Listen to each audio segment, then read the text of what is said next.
And I just got one more thing to say. How about them Cowboys?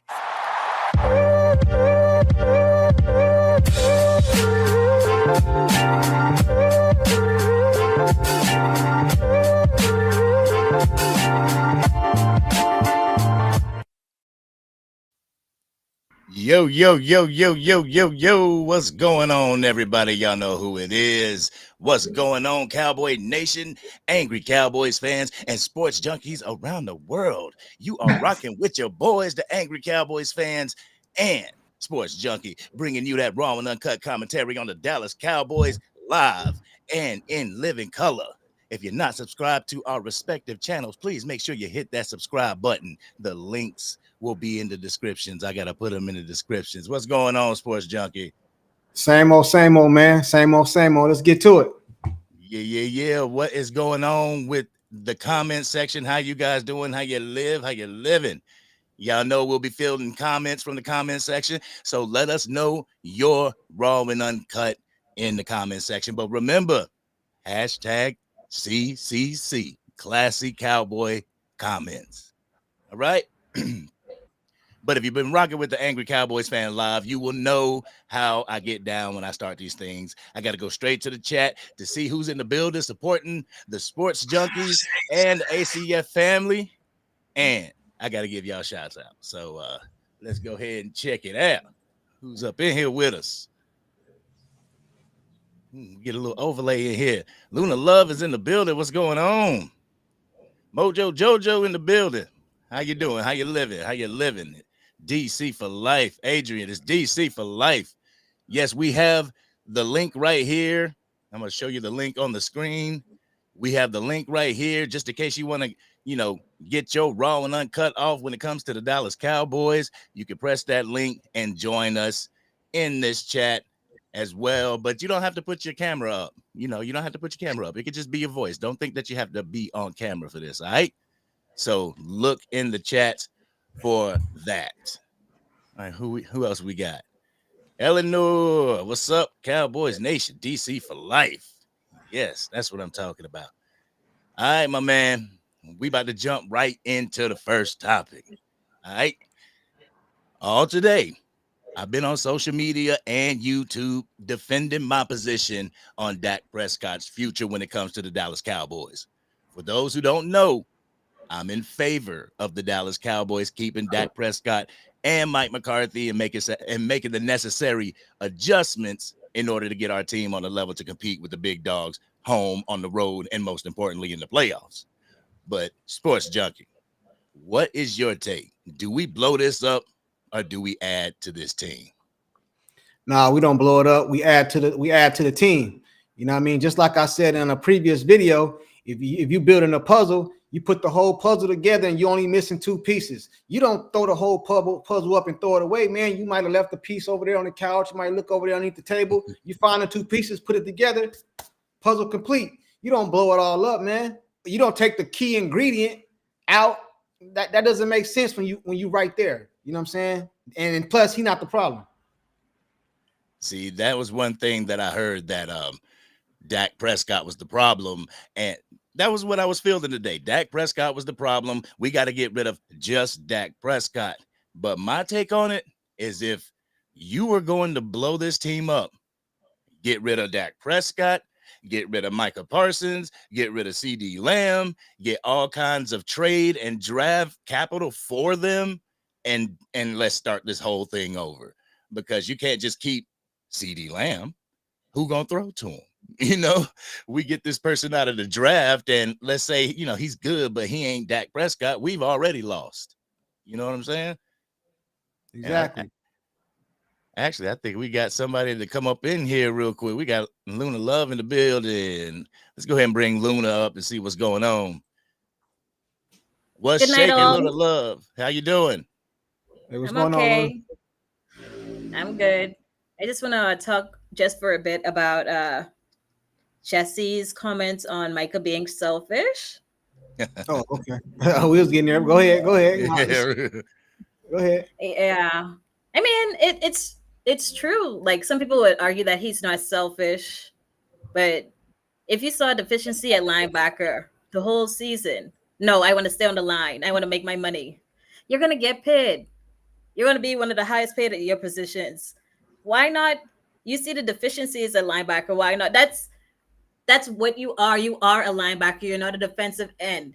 All the other defensive ends, 20, 30 pounds heavier than you. You're being neutralized. You're being held every triple team and double team. You're not being effective at defensive end. Dallas have an abundance of linemen. They're willing to rotate in and out. But we only have Clark and Bell, who's an undersized safety in the middle of the field. Come on, man. Yeah, I think Marquise Bell needs to go back to that safety position. We need to get some people at linebacker. And like you said, Michael was, I believe, if I'm not mistaken, Michael was drafted as a linebacker, wasn't he? Yes. If I'm not mistaken, yes. He is a linebacker. And that's what I was preaching. Whenever we started having trouble with the run, I'm like, geez, send him to off-ball linebacker. You know, send him there to where he's supposed to be. That way he can help stop the run. Because if he's sitting there, and we're pass rush happy in Cowboys Nation, they just love the pass rush. If you have Micah rushing the passer and he's handing it off, he's already neutralized. He is out of that play. And you can see that on the all 22. Let me ask you a question, though. Do you think Michael don't want to play linebacker for the fact that, you know, the defensive line get more money? Yes. I think that's what his brother was saying too in the tweets. Like his brother was saying, oh, he's playing linebacker because of the money. And then I tweeted him and I was like, well, he saw like this is before Jesse was on that show and commented. He saw the linebackers, they needed help, but he didn't play there. And then he responded telling me, well, ask Dan Quinn. You just said he was on the line for money. So hey, why would I ask Dan Quinn? And plus Dan Quinn don't have a Twitter. So how could I ask Dan Quinn? I'll tell him to get out of town first of all. That'd be my first thing. Like, you need to go. Take Seattle job and go. I want to say, let me double check. Let me double check because I want to say that position is gone now. It's gone? Oh my God. Hold on. A day ago. It's rumored that Bill Belichick is taking that position. It's rumored. He hasn't taken it yet. What position is that? That's the Seattle Seahawks head coach. Okay. Right. So we look out for that. Whenever I heard that, you know, Dan Quinn was having his meetings and everything up there, and I'm like, Bill Belichick might go to the Seahawks because the Seahawks have something to work with. It's also that you know, that cold in the north that he's used to from New England. It's just going from one side to the next. I got a feeling he might go to Seattle. Yeah, but Bill Belichick want full control like he's supposed to want. That's why I heard that's why he didn't go to Atlanta, because they didn't want to give him full control. And that's why I was telling somebody that he's not going to go somewhere and be a D coordinator because he's not going to get the wins that he needs to break the record. And he has to do it quick because Andy Reid is closing in. Andy Reid is like 40 games or something like that, give or take, and below Bill Belichick. So if he don't coach next season, you know, how many wins Andy Reid going to have next season? 10, 11? So he's getting closer and closer. So he's going to take a job soon. I don't know where it's going to be, but he will take a job soon. It's not going to be a defensive coordinator. Right. And I couldn't see him in Dallas, even if they pulled the rug from under Mike McCarthy and said, you know, we were just playing. We got to let you go and go get somebody else. I don't see Bill Belichick in Dallas at all. Like we were saying, he wants full control of player personnel when it comes to the draft and getting people to the head coaching. That ain't happening. Jerry ain't giving that away. Steven ain't giving that away. And like you said, that's what happened in Atlanta. Atlanta was like, yeah, we want Belichick. We want Belichick. And then when he listed his demands and stuff, they was like, whoa, wait, hold on. We didn't sign up for this. Oh, boy. D'Angelo Brown. Oh, yeah, go ahead. You said D'Angelo Brown said Bill Belichick may take a year off. That's what I was just addressing. He might take a year off to get a better gig next year, but he can't take too many years off because, like I said, Andy Reid is right behind him. You know what I mean? Andy Reid is like, I think when I checked, it was like 40 wins. It was like 4 seasons of wins behind him. So 3-4 seasons of wins. So, you know, he's gonna have to get some more racks, some more up. Can't take too much years off when he's 70 plus years old. Right. Somebody dog back there saying Dallas Cowboys for life. That's my dog. Shoot. Yeah, right here we got Jamar saying that Sports Junkie ACF, what's up? What's going on? Micah is not selfish. Tell Jerry to pay him for his talent. Any other team would pay him for his talent. Jerry, too damn cheap.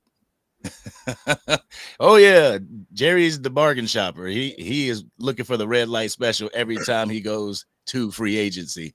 But like I said, I believe it was the live yesterday.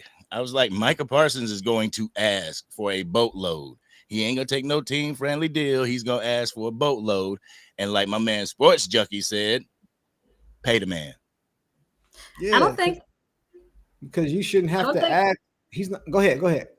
Yeah, I don't think Dallas wouldn't pay him. You know, I think defensive ends they get paid more than linebackers, and that's why he wants to play on the line. Yeah, go ahead, Junkie. But if you're the Dallas Cowboys, you the one cutting the check.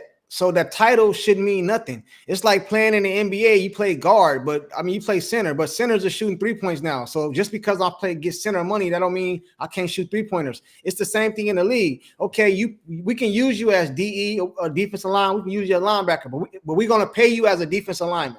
You know what I'm saying? But we're just gonna have you all over the field. Like Troy Polamalu, what was he? What was his position? But he played all over the place. So if you played him for a safety, he might not have got as much money. But the dude was linebacker, safety. He was all over the place. So you can pay Micah the same thing. And Micah Parsons is not going to have to ask for no money because the market is going to say what his money is. They're going to look at the linebackers and the defensive ends around the league. They're going to say Myles Garrett. They're going to say Watt. They're going to look at their contract, and it's going to be over them. That's where it start at. That's where it start. You know, you see what I'm saying? So that's where it start at. So if you're telling me I'm going to take a pay cut, okay, cool. I might take a pay cut, but it's going to take a pay cut over the last person. It's not going to be under that person. That's the floor. You know what I'm saying? I might take a pay cut and not take everything I can get, but over the next person, I'm getting all that. I'm getting all that. You know what I mean? And I want a no trade clause and a no franchise tag like Dak did. If I'm Michael Parsons. I mean, shoot, Dak had him by, he had him by the cojones, though. He had him like, and he has him now in free agency, with the, like you said, with the no trade clause and the no tag clause, he has him right where he wants them. And that was another thing that I was really, fighting with other Cowboys fans about was the fact, that Dak should take the hometown discount. They were telling me that he has to do that in order to stay. And I'm like, I use the analogy that you used yesterday. Like, would you take a pay cut to have your homie come to your company? I don't think so. Right. No, because people look at it like these are just players. They look at it like millionaires. And then, oh man, you trying to win a Super Bowl and this and that and that. Yeah, but the Super Bowl is not guaranteed. I want to win a Super Bowl, true, but the Super Bowl is not guaranteed. Now, my career ends. I won a Super Bowl, but now I'm $100 million less than my bank account. But I got a Super Bowl, though. No, man, I'm not doing that. What about my family and my generational wealth? That's what I would play football for. Super Bowl is second to me. First is my family and generational wealth. And if I can get a Super Bowl in the meantime between that, so be it. But if I don't get all my money and I go out there tomorrow and I break my leg and I'm career ending, ain't nobody going to want to pay me, man. So I need to get all mine now. All of it now. You know what I mean? I don't care. You know what I mean? It sound harsh, man, but I just try to keep it like real, man. The Cowboy Nation don't want to understand it because they're not putting themselves in these players' shoes. You're not out there getting hit like that, man. You can go out there tomorrow and it be your last play ever. And you talking about taking a pay cut. No, I'm not doing that. This ain't golf. This ain't golf when I'm just hitting the ball and nobody hit me. No, man. No, man. What you think about that, Luna? No, I think the conundrum for Dallas is how he's listed. He's listed mostly as linebacker even like on TV, they say linebacker. They wouldn't say like flex or DE/linebacker. They just say linebacker. I think the highest paid linebackers were Corn Smith, and he only getting 20 million. Nick Bosa getting 34 million a year. That is the conundrum for Dallas. Like, do you pay him as a defensive end or do you pay him as a linebacker? And if you pay him defensive end money as a linebacker, it will break the market, kind of like how the Deshaun Watson contract break the market for now all the quarterbacks getting paid big money. I think that'll be the predicament for them.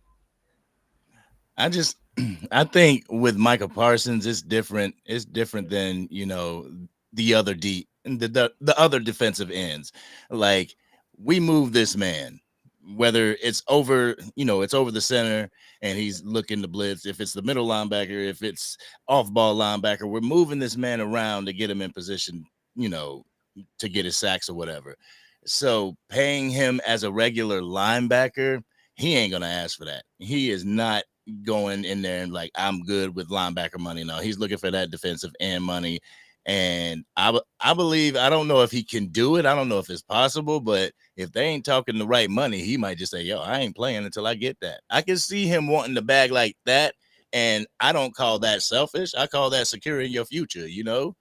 He's securing his future. Emmitt Smith did that. He secured his future, Yeah. So, so with Micah Parsons, man, he deserves the money that he's going to get. I just hope that there's enough in the pot, to give everybody what they desire accordingly. I mean, I know we can't give everybody their stuff. There's some people that are going to be cut, and I'm sorry, Michael Gallup. You can pay everybody. See, that's what I'm saying. A lot of the fans, not you or Luna, but a lot of the fans, they don't know what they be talking about, and it's kind of it don't frustrate me sometimes because it takes me too long to explain it to them, and they still not gonna understand. Man, Jerry Jones can pay everybody all their money. Stop listening to all that. It's no such thing. It's just that you have to. It's gonna cost you years from now. You know what I mean? It's gonna cost you. You can pay a dude. You can take that. How many times did they restructure Zach Martin's contract and all these people? How many times did they restructure Romo's contract? Like Dak, they can give Dak a whole bunch of money up front. It's like a signing bonus, and you pay for it down the line. And you franchise tag one dude, you pay two of them, franchise tag one, and you kick the can down the street like all these other people do. You franchise tag Michael Parsons, or you franchise tag CeeDee Lamb. One of them, you franchise tag one of them, he gonna get the most at that position. But what we just talking about, what position he gonna get franchise tagged at? You know what I'm saying? Is it gonna be linebacker, or is it gonna be, because it changes based off the franchise tag of your position? You know what I'm saying? So you can do that. Jerry Jones don't want to do that. They don't. They don't want to do that, but you can manipulate the cap. You can do that, and you can pay everybody. Luna, where do you think Micah should be paid at? From what you saw during the season, and I hate to pocket watch, but it's a topic. Where do you see him being paid at, defensive end or linebacker? I think he deserved to be the highest paid defensive player in the league, but I want him to play at linebacker. That's just how I feel. All right. Let's see. I got a couple more. Okay, yeah. This person in my comment section, he tried to tell me this is the same person that said I was rooting for Dak Prescott because he was black. He said that anybody could have made CeeDee Lamb look as good as Dak Prescott did this year. Cooper Rush could have made CeeDee Lamb look as good as Dak Prescott did this year. What do you guys think on it? I ain't even gonna put it in your head, but what do you guys think about that? First of all, it's like this, man. Some people in my comment section, because my channel is based off facts, man. You know what I'm saying? You can come in and give your opinion. And also my channel, I don't kick nobody out. I don't block nobody. I let everybody say what they want to say. So I ignore people like that. But at the same time, we're going to really keep it all the way real. That's not true, man. It's just not true. And nobody going to tell you that. Because everybody like to go off stats. So according to the stats, according to the factual evidence, Dak Prescott was the second best quarterback in the league this year. I don't care what you want to say, man. I don't care what your opinion is. Let's talk about facts. He was second team All-Pro. That means the second best quarterback in the NFL. Now, you mean to tell me that Cooper Rush could have done that? That's not true, man. It's not true.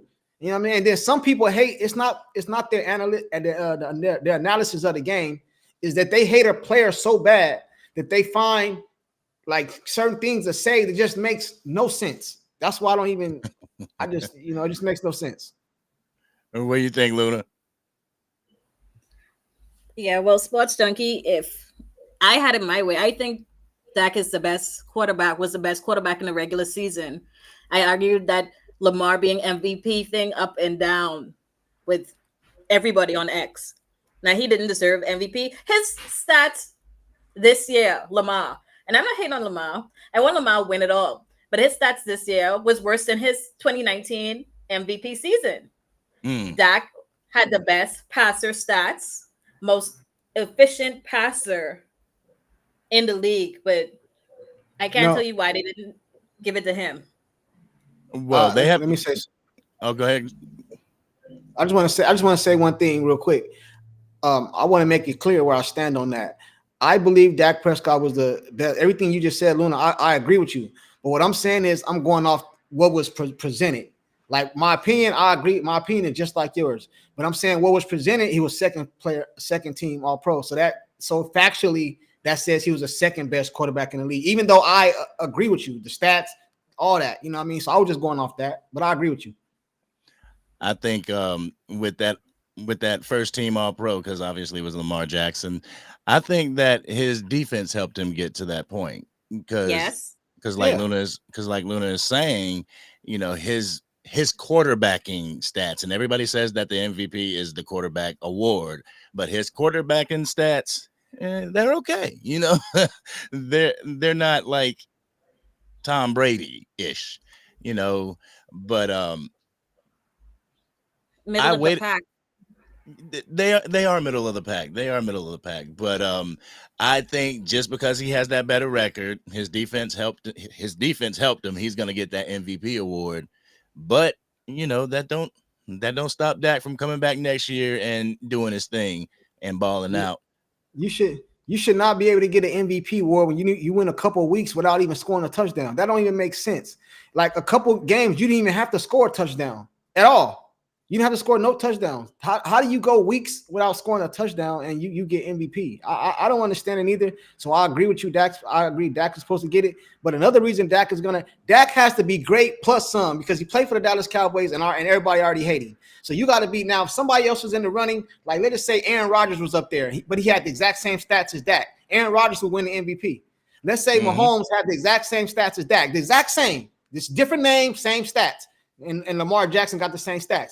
Patrick Mahomes will win the MVP, but since it's Dak Prescott, they're just gonna give it to Lamar. That's all it is, man. Lamar defense helped him out so much, man. You know what I mean? As I said, some games he didn't even have to score a touchdown. In some games, I think it was like 3 or 4 weeks, he went and without scoring a touchdown, and he was winning. It was four. It was four games. He had 0 touchdowns, and 6 games he had under 200 yards. Come on, man. But you MVP. But again, like I said, I ain't gonna argue it. It is what it is. It's my opinion. But you know what I mean. And then next year for Dak is gonna be harder for him next year, harder because no matter what he does at the beginning of the season, he's gonna get judged all year long. Well, you went to the Green Bay and lost. You know what I'm saying? That's what we're gonna hear all year long from the start to the finish. So he's not gonna get no credit. I don't care if he come out and throw 10 touchdowns in the first game. They gonna it don't matter because it's in a lose-lose situation. Yeah, that's one thing that irritates me is the fact that, and some Cowboys fans have tried to say this as well, is that it don't matter. The regular season doesn't matter with Dak Prescott. I'm like, how do you figure the regular season doesn't matter with Dak Prescott? You have to get to the playoffs in order to make a run to the Super Bowl. And that is my issue with some of Cowboys Nation is the fact that we tend to put the cart before the horse. Instead of sitting there studying, worrying about Green Bay, we were worried about the NFC Championship game. And it's like, no. Our issue is right here with Green Bay and stopping this run because Aaron Jones is back and he has been on a tear ever since he came back. So let's work on this. Let's not worry about these after parties, these victory parties that we got planned that I wonder what they did with that. But anyway, we look too much into the future when it comes to the Dallas Cowboys. And we need to stop putting the cart before the horse. But let's see. We get some of these comments real quick. Okay. Sports card, report card right here. He said, who do you guys think would get franchise tagged this coming off season? It's going to be CeeDee Lamb or Michael Parsons, in my opinion. And I think it's going to be CeeDee Lamb. Now, see, right now, they're not up till next year. And then Michael Parsons, you can exercise his 5th year option. So you can push his out even further. So their contract is not their contract is up after next year, right? Yeah, next year. Yeah. So okay. They're trying to hit it before it becomes a huge issue. Let's just get this stuff out of the way now, so that whenever it's time, we're done to save money. But as far as franchise tag, these free agents that I see on here, nobody is worth the franchise tag. Nobody. You can, if you want to retain Dante Fowler Jr. at $3 million, you should be able to do that. You should be able to do that, unless he's asking for a hell of a lot more, which I highly doubt he is. I think he's just asking for more play time, because I actually watched some film on Dante Fowler. That man is a beast. I seen another Cowboys content creator cover Dante Fowler, and he can get after the quarterback. He is a great defensive end if you want to put Micah Parsons at that linebacker position.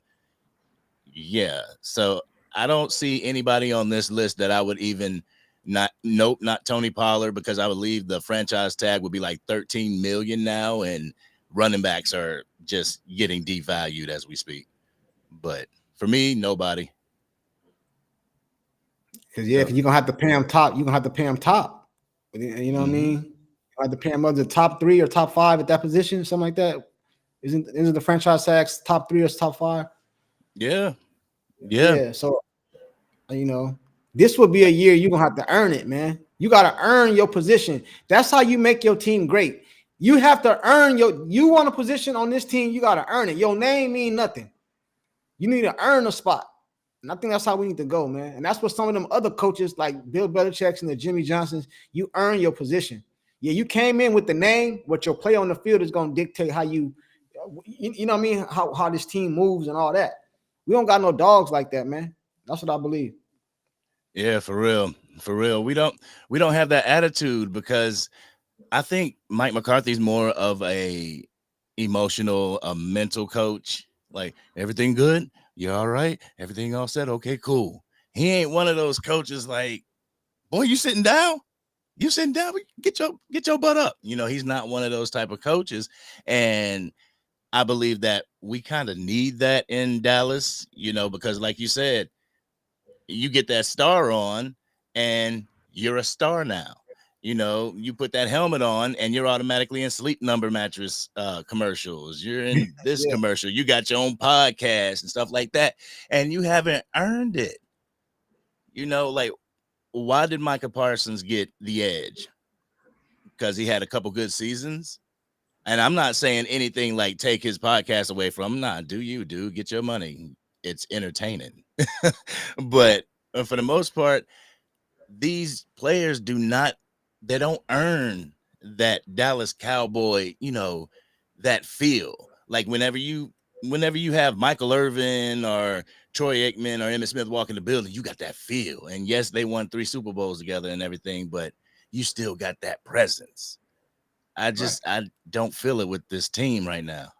It's not. But a lot of you get a lot of little perks with playing for the Cowboys. Michael Parsons is I think he got a good podcast going over there. But take Michael Parsons and dump him over there in Cleveland with that same podcast. They don't do as much. It's a lot of NFL players that got podcasts around the league, and you don't hear about them. They're not on ESPN. They're not on none of these channels. You know what I'm saying? Because you play for the Dallas Cowboys, so we look at everything you do. So anytime you make a mistake, we highlight it, and we're going to put you on blast over here. It's a lot of players in the league that got a podcast. Michael Parsons is the popular one that got a podcast because he played for the Dallas Cowboys. Yep. What'd you think, Luna? Yeah, I think the star magnifies everything. You're literally put into a spotlight with the Dallas Cowboys. Like all the bright lights come on, and now you're a star. Mm-hmm. What do y'all Yeah. think about Jalen Rose comments of saying that all the 3 and 4 letter network focus on is the Cowboys, give other teams a chance to be more creative than you? Talking about the Cowboys. Now they talking about the Cowboys family, people of Cowboys players, because of course we don't have no more content to give them. So they talking about that. Mm-hmm. What do you think about that? What Jalen said? See, I think honestly, like this is what I can only speak for myself. This is what I kind of built my brand on. All that negative talk, me telling them to have that same energy when it comes to other teams. Now, if you could just imagine, like, let's say Stephen A flips out on the Kansas City Chiefs like he does the Dallas Cowboys. Now you got Cowboys Nation tuning in, like, oh, he giving Kansas City the business. And then the next week he tees off on the Dallas Cowboys. If he's keeping it consistent, then that's one thing. If he's giving us that business when we fail like we did against Green Bay, that's one thing. But he does it like, just wait, we win. Just wait till next week. We win. Just wait till next week. A clock is right twice a year. I mean, twice twice a day. But other than that, man, I feel that that's their moneymaker.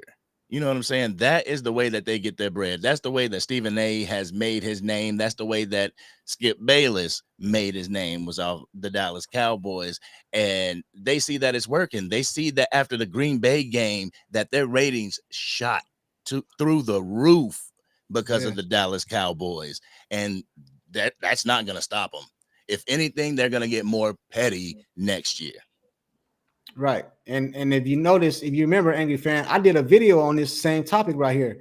And she's what did you say? Said that Jalen Rose. I didn't hear him say that, but what I do know is Ryan Clark on his show Pivot said, and I quote, the Dallas Cowboys he said the First Take is not a watchable show during the football season without talking about the Dallas Cowboys. He said that. He quoted that.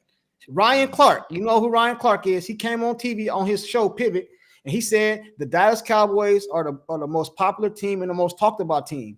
And Stephen A only talk about them because that's a stint. That's his stint or whatever, that's his act basically. And the First Take would not be a watchable show without the Dallas Cowboys. And that's why I did another video a couple of days ago calling him a lie. Because let's think about it like this, bro. The Dallas Cowboys were not supposed to be eliminated that fast. They were supposed to go further. They was going to have more content to keep talking about them. Dallas Cowboys got eliminated in the first round, so it's nothing to talk about. That Michael Parsons stuff, CeeDee Lamb, Mama stuff happened like 2 weeks ago, a week ago. They still leading their show with that. You know why? Because the content has ran out. So that's why I called Stephen A. Smith a lie the other day, because you have no more content. So now what you're going to do is you're going to make up stories to keep the Dallas Cowboy content, and you'll keep your views going up, bro. And this is another reason. I'll say this and I'll turn it over to y'all. This is another reason that a lot of the other fan bases hate the Dallas Cowboys, bro. The Detroit Lions have a right to hate the Dallas Cowboys, not because of the penalty that happened in the game between us. My team is in the playoffs. We play tomorrow. I don't hear nothing getting talked about my team. If I'm a Lions fan, I want to wake up in the morning and hear y'all talk about our odds. We haven't been to the Super Bowl this long, how it's going to change our culture, all this other stuff. I wake up in the morning as a Lion fan, and I hear y'all talking about the Dallas Cowboys. Like, that's why other fan bases hate us, man. And the simple fact, just to kick off that, is the fact that the Detroit Lions have never been as far as they are now, and their fan base is still ride or die hard. Even in those heartbreaking games with Matthew Stafford, they weren't saying hang Matthew Stafford and all this stuff. They were behind the Lions this whole time. Now they're in the NFC Championship. They deserve it. I give you a round of applause. They deserve it. But moreover, their fan base is what's up. The Cleveland Browns fan base is what's up. Like, I truly feel that Cowboys Nation, you really project your best in your worst. You know what I'm saying? Whenever all the chips are down, people's true colors tend to show. And it's like the Dallas Cowboys Cowboys Nation is so divided right now in a time where we need to be coming together. I know I sound real cliche right now, but the thing is that these players, they have social media. These players see what everybody talks about them. And it's just like, I will tell you, in a locker room, morale is a huge thing. Like, mental well-being and mental health is a huge thing in a locker room. And to have all the people that I sacrifice my life for, I sacrifice my body for it, I do get paid for it, but damn, I sacrifice myself all the time for you guys, and just to have you guys like this is just crazy. I agree, man. You want to go ahead and get that Mitch Roman, that super chat? Oh, there's a super chat with a super chat. Oh, I missed it. Oh, there we go. Put him on the screen. Put him on the screen. Good looking. Good looking. All right. Mitch Roman, I appreciate you, man. We truly appreciate you for the super chat. Thank you very much for rocking with the Dallas Cowboys, being DC for life. The super chat says Dak is the best player this year, second to none. But since he plays for Dallas, he won't be the MVP. Yeah, that's kind of what we just touched on. Yeah, and that's a damn shame, man. It's a true shame. Like, going to the Dallas Cowboys is a gift and a curse. And tell you the God's honest truth, if I was a prospect looking to go into the NFL and they'd be like, yo, I think you're gonna get picked at the 24th pick. Dallas is gonna pick you. I'm gonna talk to my mama about it. Like, mama, should I really go to this team? Because I mean, if we get it done, the fans love us. They truly do. But if we don't make it, they are the first to put you on the slab to crucify you every single year. You know it. You gotta be prepared for it. You gotta accept it. But at the same time, it comes with perks. If you go there and ball, you're gonna get treated like a king. You're always gonna be, you know what I mean? But if you go there and you don't plan on balling, or you just want to go there and get a check, it's the place to go get a check, because they're you know what I mean? But it got its perks. So I'm not gonna say everything is negative, but it got its perks, you know what I mean? But being the quarterback, other positions might slide under the radar. Being the quarterback is something totally different, man. Something totally different. I mean, it's only fair in return as a fan that your favorite sports team and favorite player bring you a championship in return for all the support. We made you the most valuable. We made you the most profitable. And for almost 30 years, you haven't done anything for us.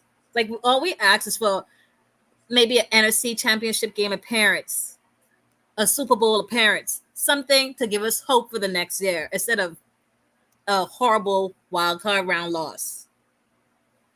But my pushback on that, like I said before, the Detroit Lions have never made it this far. Is their fan base asking this question? Like, the least you could do is bring us to NFC championship. Are they saying that each year? Because they haven't made it. We have. Go ahead. Cleveland. Yeah. Cleveland. Like, we have 5 trophies in our trophy case right now. You know, we got 5. We've been there. They've never been there. And their fan base is still by their side. They're still yelling dog pound. You know, that I love Cowboy Nation. I truly do. And a lot, like the majority of Cowboy Nation, very understandable people. There's that small few that have their expectations. And I think that's where we go wrong, even going into the season, is setting an expectation. Because once you set that expectation, you have set yourself up for disappointment. Keep it a buck. Like, we went into last year. Well, we went into this past year, whatever. We went in saying that we got to get at least to an NFC championship game. The narrative was created by the 4 and 3 letter networks saying that we got to at least get to an NFC championship game. So that set Cowboys Nation's expectations to the roof. We got to get to one. And then when the 2 seed fell into our lap, we didn't earn it. I don't think we earned that, but it fell into our laps. Then it was like, oh, they got to make it to the NFC championship. This is the best way, without looking at Green Bay. And I'm just going. I'm getting on the soapbox. I need to stop. Anybody else? No, I agree with you. I agree with you. And not only that, I ain't gonna say the only, but Dallas Cowboys fan base will turn on each other. You know what I mean? You got the fans talking, turning on each other. You know, I done seen all kind of people go back and forth based off that Green Bay game. And the crazy part about it is, I don't even know if some people are Cowboy fans. Are you a fan? Are you just a hater of that? Are you a Cowboy fan? Or are you just a fan of that? You know what I mean? Like I tell people all the time, because I take up for Dak a lot. But I tell them all the time, bro, I'm not loyal to Dak or CeeDee Lamb or Michael Parsons. Man, I've been a Dallas Cowboy fan before they joined the team. Now, as long as Michael Parsons and Dak Prescott is on the Dallas Cowboys, I'm going to rock with them.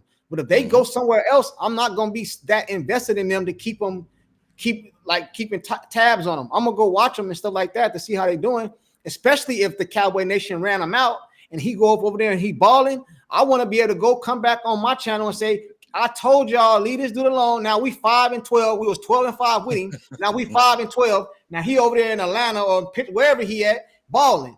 Mm-hmm. That's the only thing. But I'm not loyal to these players, man. I'm a Dallas Cowboy fan first, man. First. Yeah, Luna, how you? Go ahead, Luna. Yeah, but I mean, with the way they were playing, I've been watching for years. So with the way they were playing this year, you would expect something more than what they did. They looked like they had no heart in the playoff loss. It looked like they just gave up and just gave up on us. Like, you playing at home. That was like, at least do something for me. I do something for you. You do something for me. I scratch your back. You scratch mine. I think that is the way that the team looks at it too. Like with that Green Bay game, Green Bay knew if we get on the scoreboard first, we're going to make it hard for the Dallas Cowboys. That's why they received the ball. And once they did get on the scoreboard, it's like, dang, the defense couldn't get a 3 and out. They couldn't get a stop.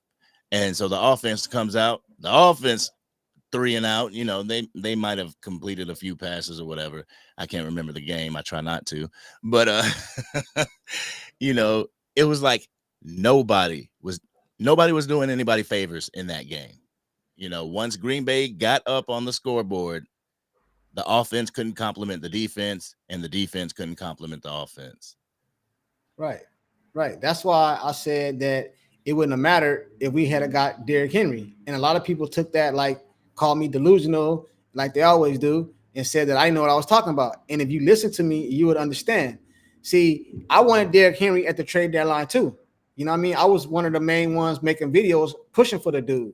But after I seen the way we got spanked up by Green Bay, my opinion was that if we had Derrick Henry, it wouldn't have mattered. And the reason I say that is because of this. Green Bay won a coin toss. They took the ball first. So they go down there and score. Now we got Derrick Henry. We march down the field because they say Derrick Henry will keep our defense on the sideline. Cool, I got that. We march down the field, keep our defense on the sideline. We score. Now their offense come back on the field. They score again. Our defense couldn't get no stops. So it wouldn't have mattered, man, what we would have had. We need to toughen up our defense, get the right pieces, some linebackers over there, mess up with our run game over here, and come back and run it back, man, with Dak on the field. Without no trading, none of all this other stuff, and run it back and see what we get. And as far as Luna say, we should scratch my back, I scratch yours. I agree with you, but sometimes I'm not given what the necessity, the things I need to complete the job. You know what I'm saying? Like Jerry Jones want to go get a coach to get the best out of these players. Do you see that coach over there in Detroit? You see how he's into the game? You see how he's got his players balling? Detroit ain't that good, in my opinion. Their coach is pushing them. He's got them. He's so confident in them. He'll go for the win on 1, 2, 3, 4 times in a row. Yeah. You know what I'm saying? That coach is confident no matter if it's the wrong play or the right play. He did it. And he did it over and over and over. You know what I'm saying? They called it back. He did it again. Michael Parsons jumped off stars. He did it again. We got an intercept. They did it again. He that's how confident he is in his players.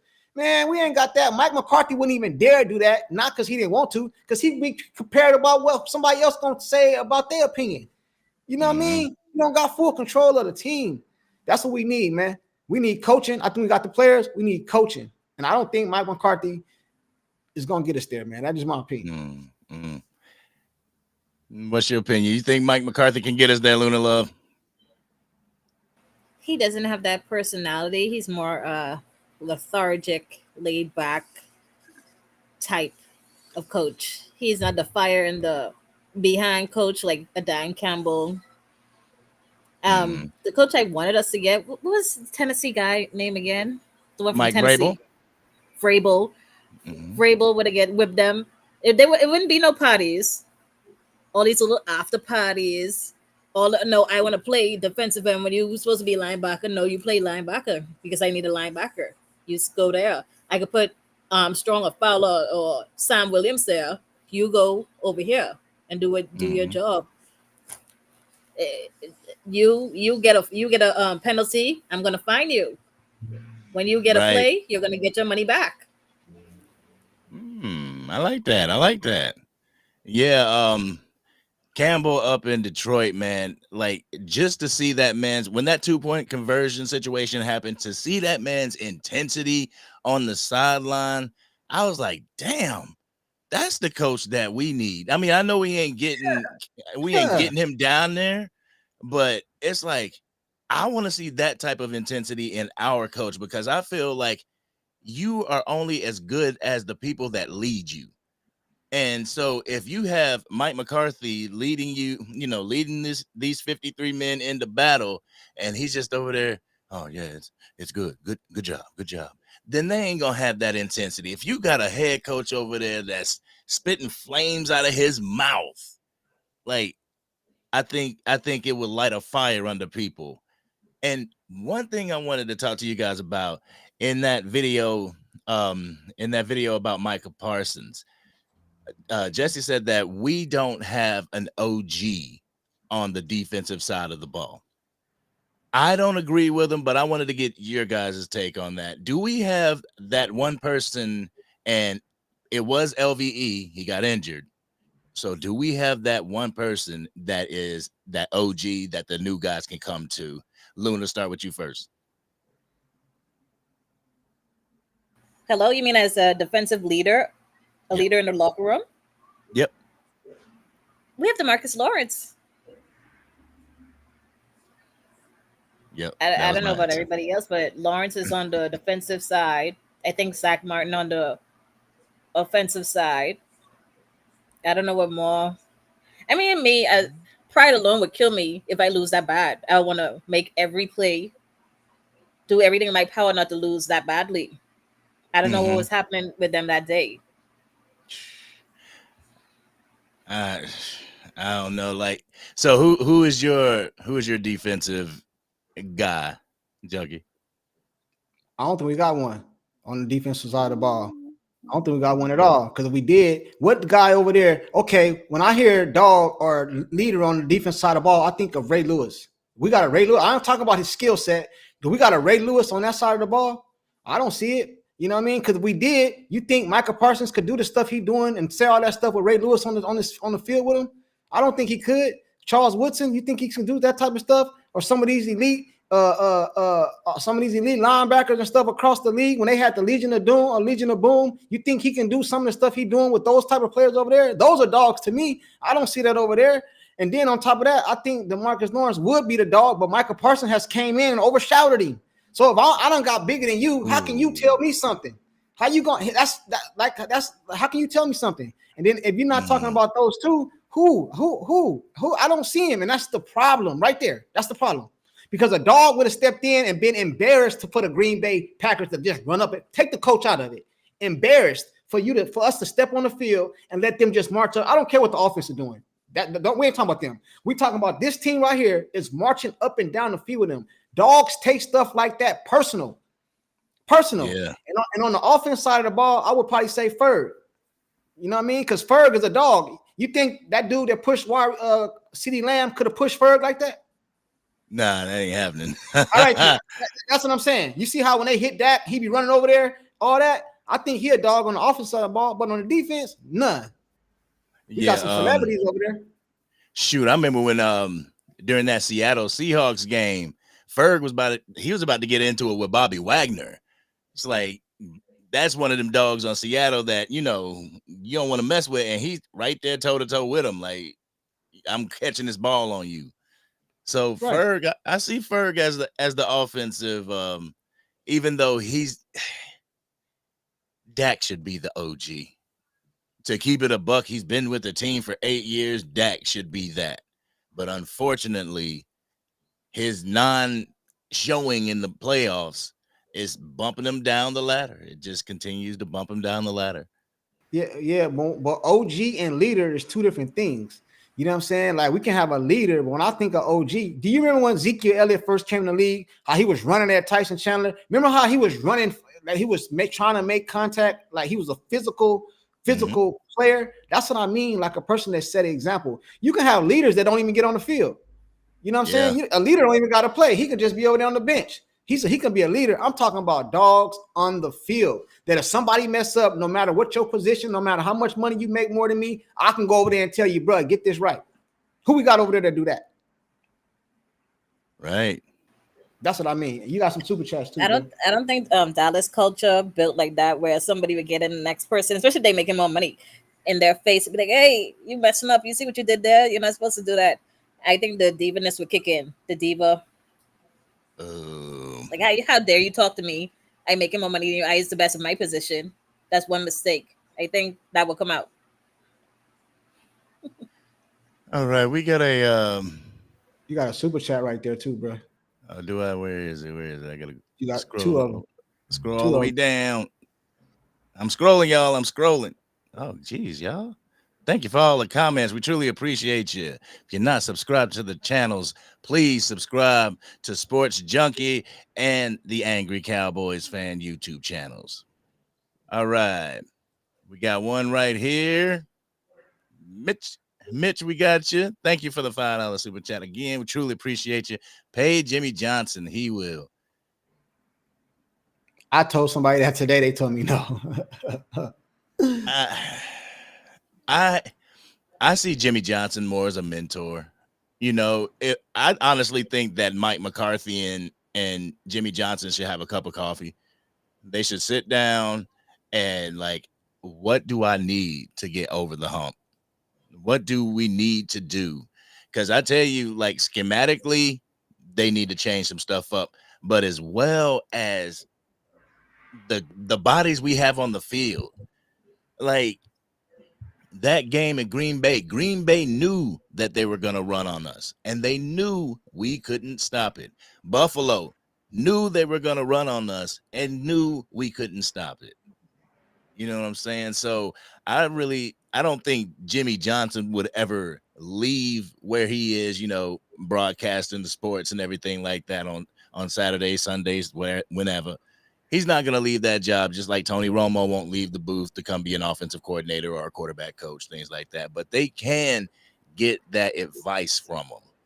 So I don't know if Jimmy wouldn't do that. What do you guys think? I don't put nothing past nobody, man. Sometimes money, because the coach is not part. Because a lot of people telling Dak Prescott to take these pay cuts and all that. You ain't got to do none of that for no coach. You can pay the coach as much as you want to pay him. He ain't got to be under no salary cap. So Jerry Jones can walk up over there to Jimmy Johnson and say, "Man, I got $100 million for you for 10 years." That's that Gruden deal. And ain't that what the Raiders gave Gruden? Right? You know what I'm saying? Yeah. Remember. Yeah. He can give you $100 million, man. I think Jimmy Johnson walk right back off in that locker room.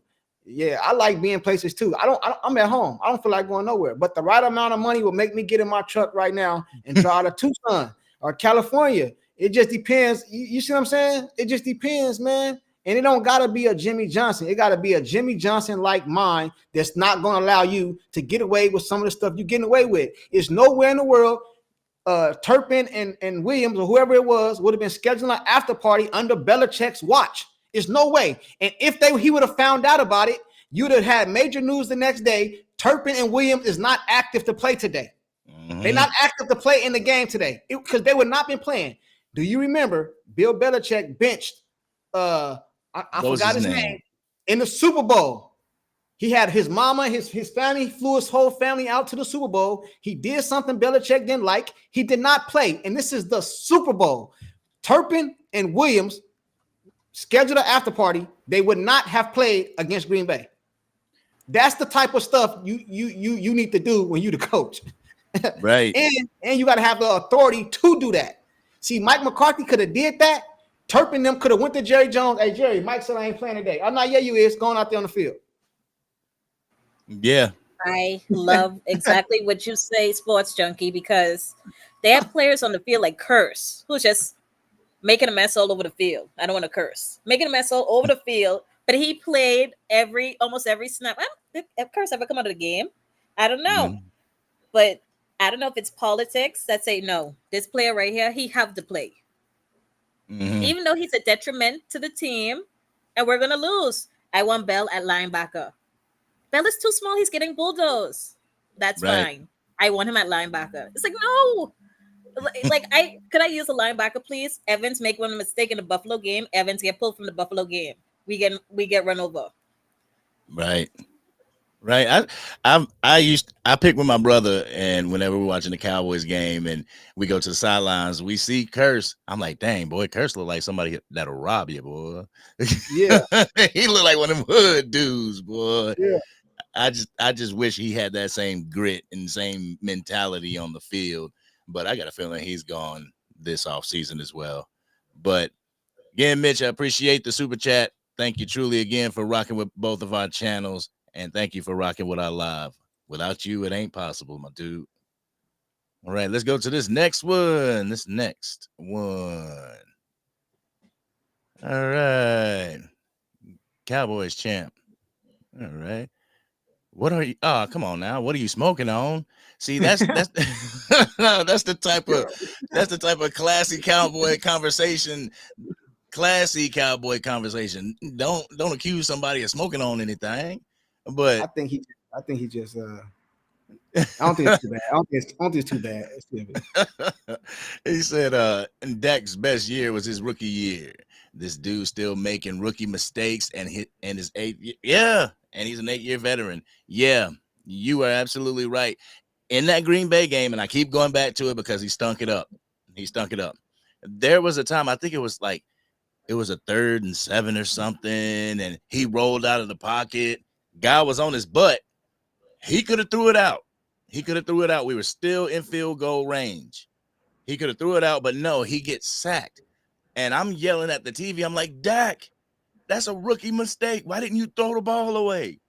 So I definitely get what you're saying. Like, he did make some rookie mistakes this year. Anybody got anything to add to that? Have y'all seen any? No, the only thing that was better in his rookie year was his record. But stats wise, Dak had better stats this year. Yeah. Yeah, he made some rookie mistakes, but I wouldn't even call them rookie mistakes because I see all the elite quarterbacks making the same mistakes. So if they all making rookie mistakes, I think sometimes it's the heat of the game. You're trying to make a play. Sometimes in order to make a play to hold the ball a little longer, you're taking a gamble. You're gambling. Yeah, you could have threw the ball away. You know what I mean? What if Dak would have threw the ball away on that play, that 92-yard touchdown to CD? You know what I mean? So he stepped out the way. He could have threw the ball away because that play wasn't damn near open at the time he threw it. Yeah, CD game got open after dude fell and all that. But I'm just saying, Dak threw it out there and gave him a chance.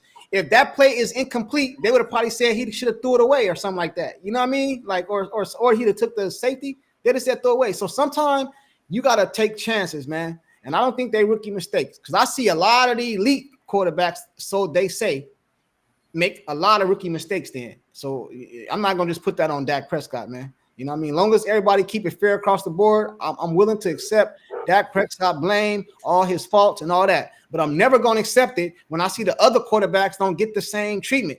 And then when they get started getting the same treatment, then I'll say that was a rookie mistake. Yeah. Yep. Absolutely right. Hey, Cowboys champs, thank you very much for that super chat. Truly appreciate you rocking with both of us. And make sure you subscribe to the channel if you're not. Nisi, what's going on? What's going on with you? Nisi's in the building. She says, but is D-Law being a leader? If he is the leader on the defensive side, is he being the leader? And I will say this, like, the Cowboys defense plays like dogs when we're up. Like, when we get that first score, it's 7-0, we play like dogs. But when we go under and we're losing 7-10-0, everything just shuts down. And that's a culture thing. I believe that is a top to bottom coach owner type of culture. Like, don't put your head down in the midst of battle. If we are down and you get down, we're never going to get back up. So I think D-Law, he is a leader, but in those times when we're down and out and we need to fight to get back, I don't think the Cowboys even have one. Can I say some of that? Yeah. Our leader got hurt. The leader was Diggs. Did you see how he was going at Dak in the training camp? That's what happened to the defense. Diggs got hurt and nobody else stepped up, man, because they made a big deal about that in before the season started. I didn't make a big deal about it because I don't play basketball with my homies. It's getting tense. That's still my homie, but it getting tense. That's just how I go. Diggs was coming at Dak Prescott, the highest paid player on the team. So that tells me right there that Diggs is one of the leaders on the defense, because some of them dudes wouldn't have told Dak that. You know what I'm saying? So that's what happened. And a lot of people keep forgetting that our main player got hurt this year. He will be back next year. So that's another thing that will be on the Cowboys roster next year. So I think the leader of the defense wasn't D-Law, it was Diggs, and he got hurt. And real quick, and Luna, I'll let you comment on it. Did you see the morale of the Dallas Cowboys, the entire team, after they announced that he went down for the season? Yeah, we got smoked by the Cardinals. Yeah, we went in and even lost to the Cardinals. We were just so disoriented after that injury. So yeah, you're right. I see Diggs as being that dude. I see him being that leader. He's the vocal one. What you think, Loda? No, I wanted to go. Sorry, I'm going back, but yeah, I wanted, when you Sports Junkie, when you say fairness across the board, I want the same for Dak, because well, we all know Josh Allen is held to a different standard than Dak Prescott is for some odd reason. Second in interceptions, but it's like, oh, Diggs have to play better. But Josh Allen making the throws, he made the throw. He could have get a first down, but he went for the glory ball and missed. But other people have to play better. But if that was Dak, Dak got to make that throw. Dak got to make that throw. It's like, what? It's crazy. Yeah, I think that comes with the star, you know. It definitely comes with the star. Like, I think I did a video on this too, when Stephen A was talking about, if we're talking about Josh Allen, nobody cares. It's like, that's why we talk about the Dallas Cowboys, because it brings content. And I just believe, like, the more that they try to compare somebody to Dak or say that this person is over Dak when it comes to the MVP race or whatever, that brings content. That brings Cowboy Nation, you know, somebody like me coming to defend Dak in the comments. Like, he deserves it. He deserves it. So I think it's just all a ploy with the 4 and 3 letter networks, tell you the truth. What's going on, Johnny? What's going on, Johnny? Let me say one more thing to that real quick. The thing about the Dallas Cowboys in the narrative just be painted, we don't have a big speaker for the Dallas Cowboys that'll go against the narrative. See, I go against it, you go against it, Dak Attack go against. Certain people go against it, but we just YouTubers. Stephen A. Smith is a big dude. So when he says something about the Cowboys, it goes worldwide. Shady McCoy is a big voice. When he says something about the Dallas Cowboys, it goes worldwide. Now, last year, this man sat on TV and called Dak Prescott, you know, y'all know what he called him, right? You know what I'm saying? But Jalen Hurts had a worse. Did you see all the interceptions he was throwing? But it's nobody to come on TV to go at them for it. You see what I'm saying? So Dallas Cowboys don't have a true voice. And Jerry Jones don't say nothing. Stephen Jones don't say nothing. Dak Prescott is mild-tempered. He ain't going to say nothing. You know what I mean? Every once in a while, Ryan Clark will say some truth, but he's not really pro-Cowboy. He just say his opinion and the truth. I'm talking about a pro-Cowboy influence that'll go at them on his platform that's just as big as theirs. And all that stuff will change, because it's not just Josh Allen. You know what I mean? It's not just Josh Allen. It's Jalen Hurts. It's Joe Burrows. It's Lamar Jackson, Trevor Lawrence, Matthew Stafford. It's all these dudes. I can name all of them. I wouldn't say Matthew Stafford because he won a Super Bowl. But everybody that hasn't won a Super Bowl, to me, is a choke artist. You call Dak Prescott a choke artist because he hasn't won a Super Bowl. Well, if that's the case, I can name you 10, 15 quarterbacks that's choke artists. That's just that's just the way I see it. But when I say that, I'm delusional. Yeah, but you see what the 4 and 3 letter networks did. You see what Speak did to David Hellman.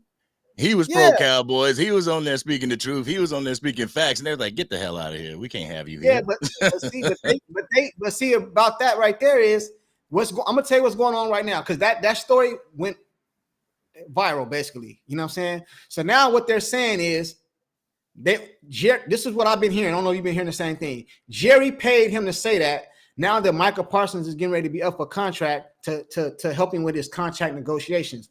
And they use the example of Dez Bryant when he was, I think he got into it with his mom or something like that, when he was getting ready to go up for contract negotiation. So that's what I'm hearing now with that Michael Parsons story. Oh. Did you hear that? I did not. This is breaking news to me today. I'm going to have to go down this rabbit hole. Yeah, that's what I've been hearing now all over the internet. Okay. Johnny says, I'd trade Parsons for draft picks and a linebacker. There's several teams that would trade with us. Like, I don't know if I would trade one of my dogs, because Micah Parsons is a dog, no matter whether he disappeared at the second half of the season or whatever, he is a dog. We just need him to continue in that second half of the season. But I get where you're coming from. Like, you can trade Parsons, but what type of draft pick, maybe your draft pick doesn't work out, and what type of linebacker are you going to get for Parsons? Because honestly, you need about 3 or 4 men to do what Micah Parsons does. Let me say something just real quick. I want to touch on what Johnny just said. Hey, I was always told a bird in hand is better than 3 in the bush. You know what I'm saying? Micah Parsons in our hand right now. You trade in draft picks for some, I hope, to get something good back. You know what I'm saying? I hope. Because just like a person is a number 1 draft pick, don't make them that good. Caleb Williams is good in college. That don't mean he's going to be good in the pros. Tim Tebow, what was he? Wasn't he like a top draft pick? Jamarcus Russell, that went to the Raiders. Wasn't he like a top draft pick? You know what I'm saying? So I can name you people that was top draft picks that didn't come over to the NFL well. So now you done got rid of Parsons, and you got Caleb Williams, for example, and he don't translate to the NFL well. Now what? You're hoping, you're wishing. Bird in hand is better than 3 in the bush. Yeah, like let's see. I'm trying to see where Tim Tebow fell. You got a super chat too. Oh, thank you. Let's go down to the super chat. Yo, Johnny, thank you for that. I truly appreciate that comment, my man. Thank you for rocking with me for so long. He's been here from like day one. Yeah. I see him in your chat.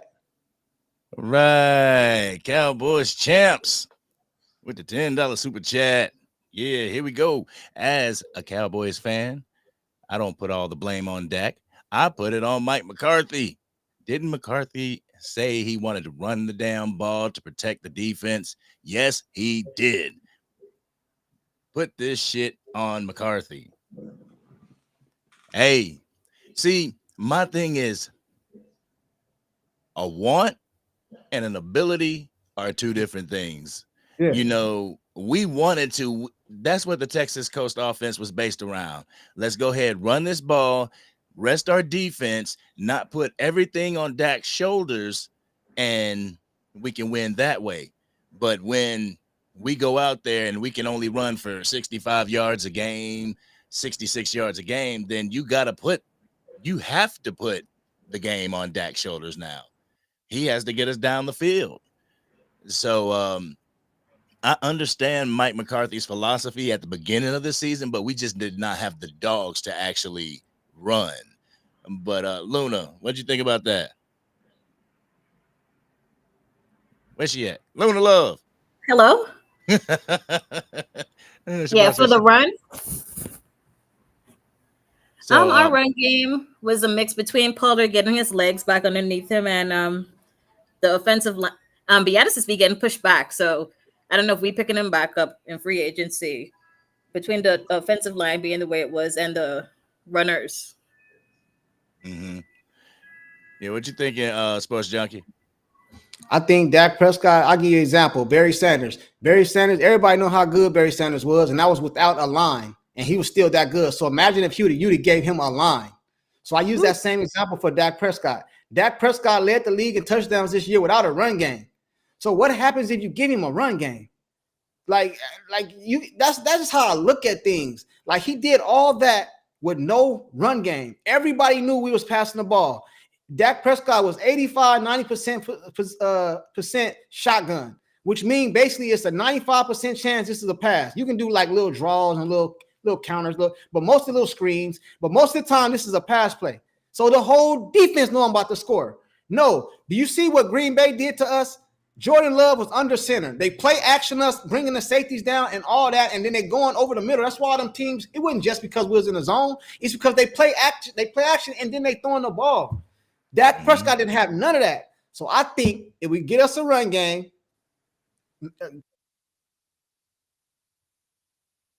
fix up our offensive line, because at the beginning of the season, they was bring Dak back and get another receiver on the other side, so they can't just take CeeDee Lamb away.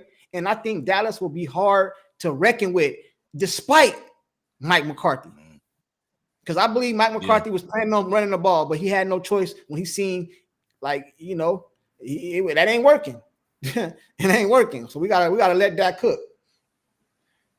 Yeah, and that's my take on it too. Is like, if you give, because you could scheme for CeeDee Lamb. If you're a defensive coordinator, you can scheme for CeeDee Lamb, take him out of the game. Who's going to be the threat from the Dallas Cowboys moving forward? Nobody.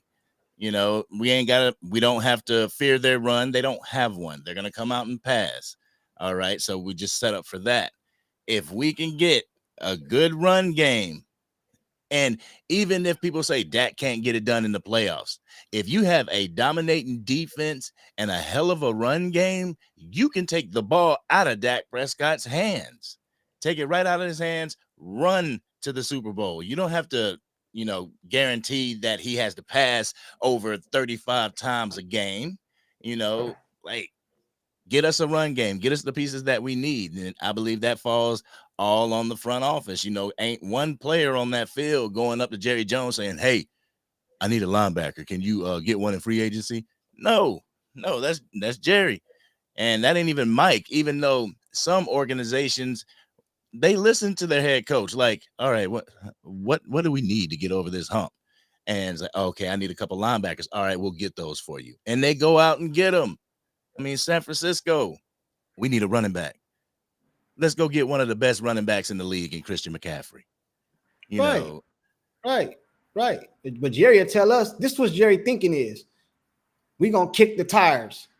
Jerry thinking is the Dallas Cowboys are so entitled, we ain't going to go look for no free agents. If they want to do business, come holler at me. Y'all come to me if y'all want to do business. This is the type of stuff he say, man.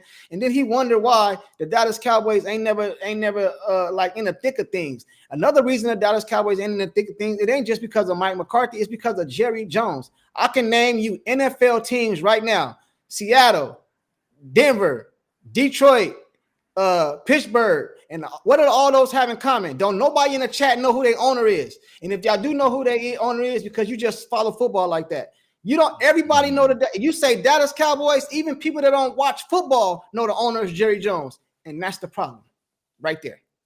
That's the problem, right there. Hey, Luna Love, I'm about to put a Cowboys champ. Thank you for that $10 super chat. Thank you for rocking with the Angry Cowboys Fan and Sports Junkie. We truly appreciate you, dude. But we most importantly appreciate you for being DC for life. Continue to rock with us through the all season and on. But Luna Love, I got hey, how's it going, Miss Baker? Thank you. Luna Love, I got one for you real quick. You gotta do a super chat before you get to that. Oh, I got a super chat. Okay, hold on, I'll get to the super chat real quick. Luna. Is Parsons really a dog, or has he gone Hollywood? Is that for me? Yep, that's for you. That's the question for you. I think every Cowboys, almost all, they get that glitz and glam went to them. But you could be both, and he's both. Just like how Deion Sanders was both, but Deion Sanders backed it up at every given moment. He backed it up. Yeah. Now I want to touch on that Barry Sanders. One thing that I learned about Barry Sanders was the fact that man said that he played a lot of flag football, and he brought the mentality of flag football into tackle football, because he always went with the analogy: if they can't get close enough to grab my flag, they can't get close enough to tackle me. Right. And that man, and I think Skip Bayless is going at him, to tell you the truth. He's going at Barry Sanders. I'm gonna have to look deep into that, but I saw that in the news. But Barry's that dog. Did you see that comment, Luna? Thank you, Miss Baker. Yeah. Yeah, we're gonna have Luna Love on here every so often. Whenever she wants to join, she can definitely get on. Hey, what's going on? Carlito Cash in the building. Another one of my day ones. All right, let's get to boom. We got the super chat right here. All right, Dwayne Brown, love your content, showing my support. Got the $10 super chat. Like, yo, we truly appreciate it. Go ahead, Sports Junkie. You go ahead, because I don't know. Is this the both of us? Because I'll send you $5, dog. Oh no, we all good, bro. And we just be chopping it up, man. I just love being on here. I told my audience the other day, getting on here talking Cowboys is therapeutic for me. You know what I'm saying? This is a place I can go to and we all can relate. We just got smacked by the Green Bay Packers. We all can relate to how that feels. You know what I'm saying? So it's all good, man. I appreciate all the support in the comment section. Jamar Williams, Eagle Down, it's Keith Davis. I appreciate all the support, man. You guys is killing us in the comments. It's kind of hard to read all of them because they come so fast. You know what I mean? But yo, I appreciate it. Yeah, man. We truly thank you for rocking with us, man. Dwayne, truly thank you for rocking with the Angry Cowboys Fan and Sports Junkies, yo. We just try to bring you that raw and uncut, that real facts-based, factual Dallas Cowboy content, and try not to get into the he said, she said stuff. Just strictly Dallas Cowboy facts coming from here. So we truly appreciate your love and support. Thank you so much. Yeah, Cowdy, I see you in there too, man. Shout out to Cowdy, Nisi. I can't name everybody, but Tariq. Hey, man, appreciate all the support. Oh, we got a lot of people saying that Micah Parsons has gone Hollywood. Hey, you didn't ask me yet. You didn't ask me yet. I think you didn't want to know my answer, man. You didn't ask me. You asked Luna. You didn't ask me, man. You asked me. You asked Luna, man. The floor is yours. Is he gone Hollywood? No, I don't think he's going Hollywood. I think he's still a dog, but like I told you the other day, he'll never be the Micah Parsons that I believe him to be in this system. Like, he needs a coach that's going to push him. If that coach over there for the Lions had Micah Parsons, he's already talented, just born, God gifted. But sometimes you can get to another level. I don't think Micah Parsons gonna ever be able to get to that level because there's nobody here that can check him. You know what I'm saying? You know what I mean? Even him going back and Skip Bayless like that. Now, I agree you can defend yourself, but sometimes, bro, you got another coach that'll just, I don't do that. Or you can't do that. Have you ever been a kid, bro? Your mama ain't got to tell you don't do something. You know, if you did that, it was problems when you got home. Like, I didn't have to be told. I knew I do that when I get home, it's problems. See, Dallas Cowboys don't have that. They can just do whatever they want to do. You know what I'm saying? They can do whatever they want to do and don't worry about the consequences. See, when you got a head coach like Belichick or Jimmy Johnson, if you do that, it might be problems when you get back to that locker room. You might not play today. You might be cut. You see what I'm saying? It's no consequences, bro. So yeah. I think another year, Micah Parsons will be done all the way Hollywood, man. He on the edge because he's still talented, but another year, man, he might be all the way Hollywood. You know, especially when he get his money. Ooh, he get that big money. Oh man. Oh man, I hope that don't happen. Oh man, you know what I'm saying? Yeah, you know what I'm saying? You know what they say about money? They say money don't change you. Money makes you more of the person you already was. Ooh. You know what I'm saying? Hope not. Hey. I hope not. And I'm just saying, man. oh yeah, and the person that Bill Belichick benched was let's see, it was Malcolm Butler. Yeah, benched him. Yep, benched him at the Super Bowl. Yeah, that man was out there crying and everything, man. He done flew his mama, his family all the way to the game, man. They got tickets. I think there's like a whole bunch of tickets he got to come to the game. Didn't even play, man. Belichick don't have no heart, none. And in the same way Belichick will treat Tom Brady, he'll treat the other players. The same way Dak Prescott will get treated, the 53rd man on the roster will get treated. That's the type of coach you need. I don't see you as Dak Prescott. I see you as my quarterback. That's it. That's it. And that's how you're going to get treated. That's how you're going to get treated. That's how Bill Belichick talk to you. And he's not going to go to the press conference answering all the questions. Now, next question. You're not going to have a lot of drama. See, that's why Jerry don't want. It's not going to be too much drama because Belichick, next question. I want to talk about today's game. You know what I mean? Oh, we did that. No. We lost. Next question. You're not going to have no drama, man. That's why Jerry Jones don't want him, man. Oh, man. Let's Michael see. Podcast. Carlito Cash, Michael Podcast. Oh, shoot. Let's see if we can get to all right. Miss Baker with all the smoke. Yeah, I just try to be, it's facts over feelings over here. I try to be as honest and raw as I can be, my opinion, but factual based, and I'm good. All right, let's see real quick. Cowboys champ said he's about to go. He's headed out, but we need to have a super round table with fifth quarter Cowboys, 1980 Cowboys corner. Okay. Eshaun. Hey, isn't that tonight? Ask him that tonight. Isn't that tonight, Cowboy champs? I talked to him a couple of days ago, I think. Isn't that tonight? Now, what is this? I am like, what is this? I'm new to the game.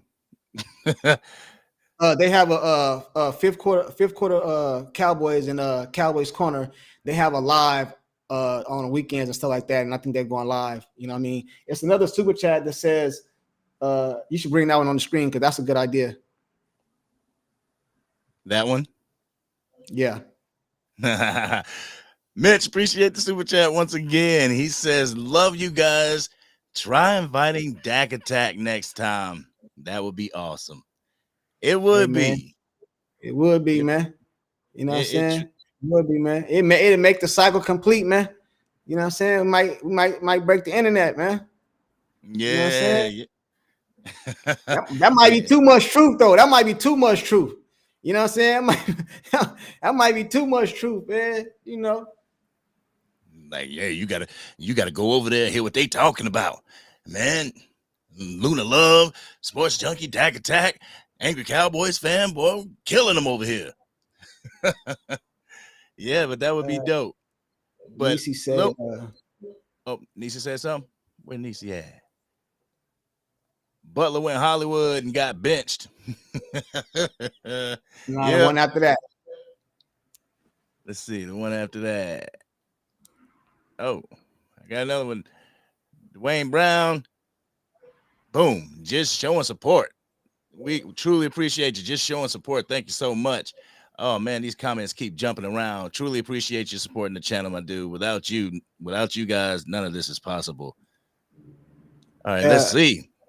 Add the ladies craving Cowboys and Stargazer Sports. See, y'all putting me on to keep it 150 with you. Y'all putting me on to new Cowboys content, and I love it. Because, you got the J Tugs and the Law Nations and the Mike Fishers and, Chat Sports, things like that. Those kind of mainstreamish Cowboy content creators. I follow those. I like them, but I don't get like ladies craving Cowboys. I don't get that on my feed. So y'all are really turning me on. Well, lack of a better term. Y'all really turning me on to different Cowboy content creators, and I appreciate it. Well, I'm familiar with Niecy. I'm familiar with Craven Cowboys, and I'm familiar with Stargazer. I've done live streams on their channels multiple times before I even started live streaming. I think my first live stream was with Craven Cowboys, and then she introduced me to Stargazer. So I'm familiar with both of those women, and they know what they're talking about. Have you ever seen, they know what they're talking about for real, bro. They break it all the way down. They know ins and outs, positions, route. They know everything, man. So I would love to do that. Maybe you can hook that up for us, Niecy. Put in a word for us. But I got Craven Cowboys channels number, so I'll hit her up and link with her. Let me find out, Nisi. Let me find out you be on it, man. We should add you to the call now. And you got the link down there. You got that Cowboys knowledge. We need to put you on here too. Yeah, Nisi, come up, Nisi.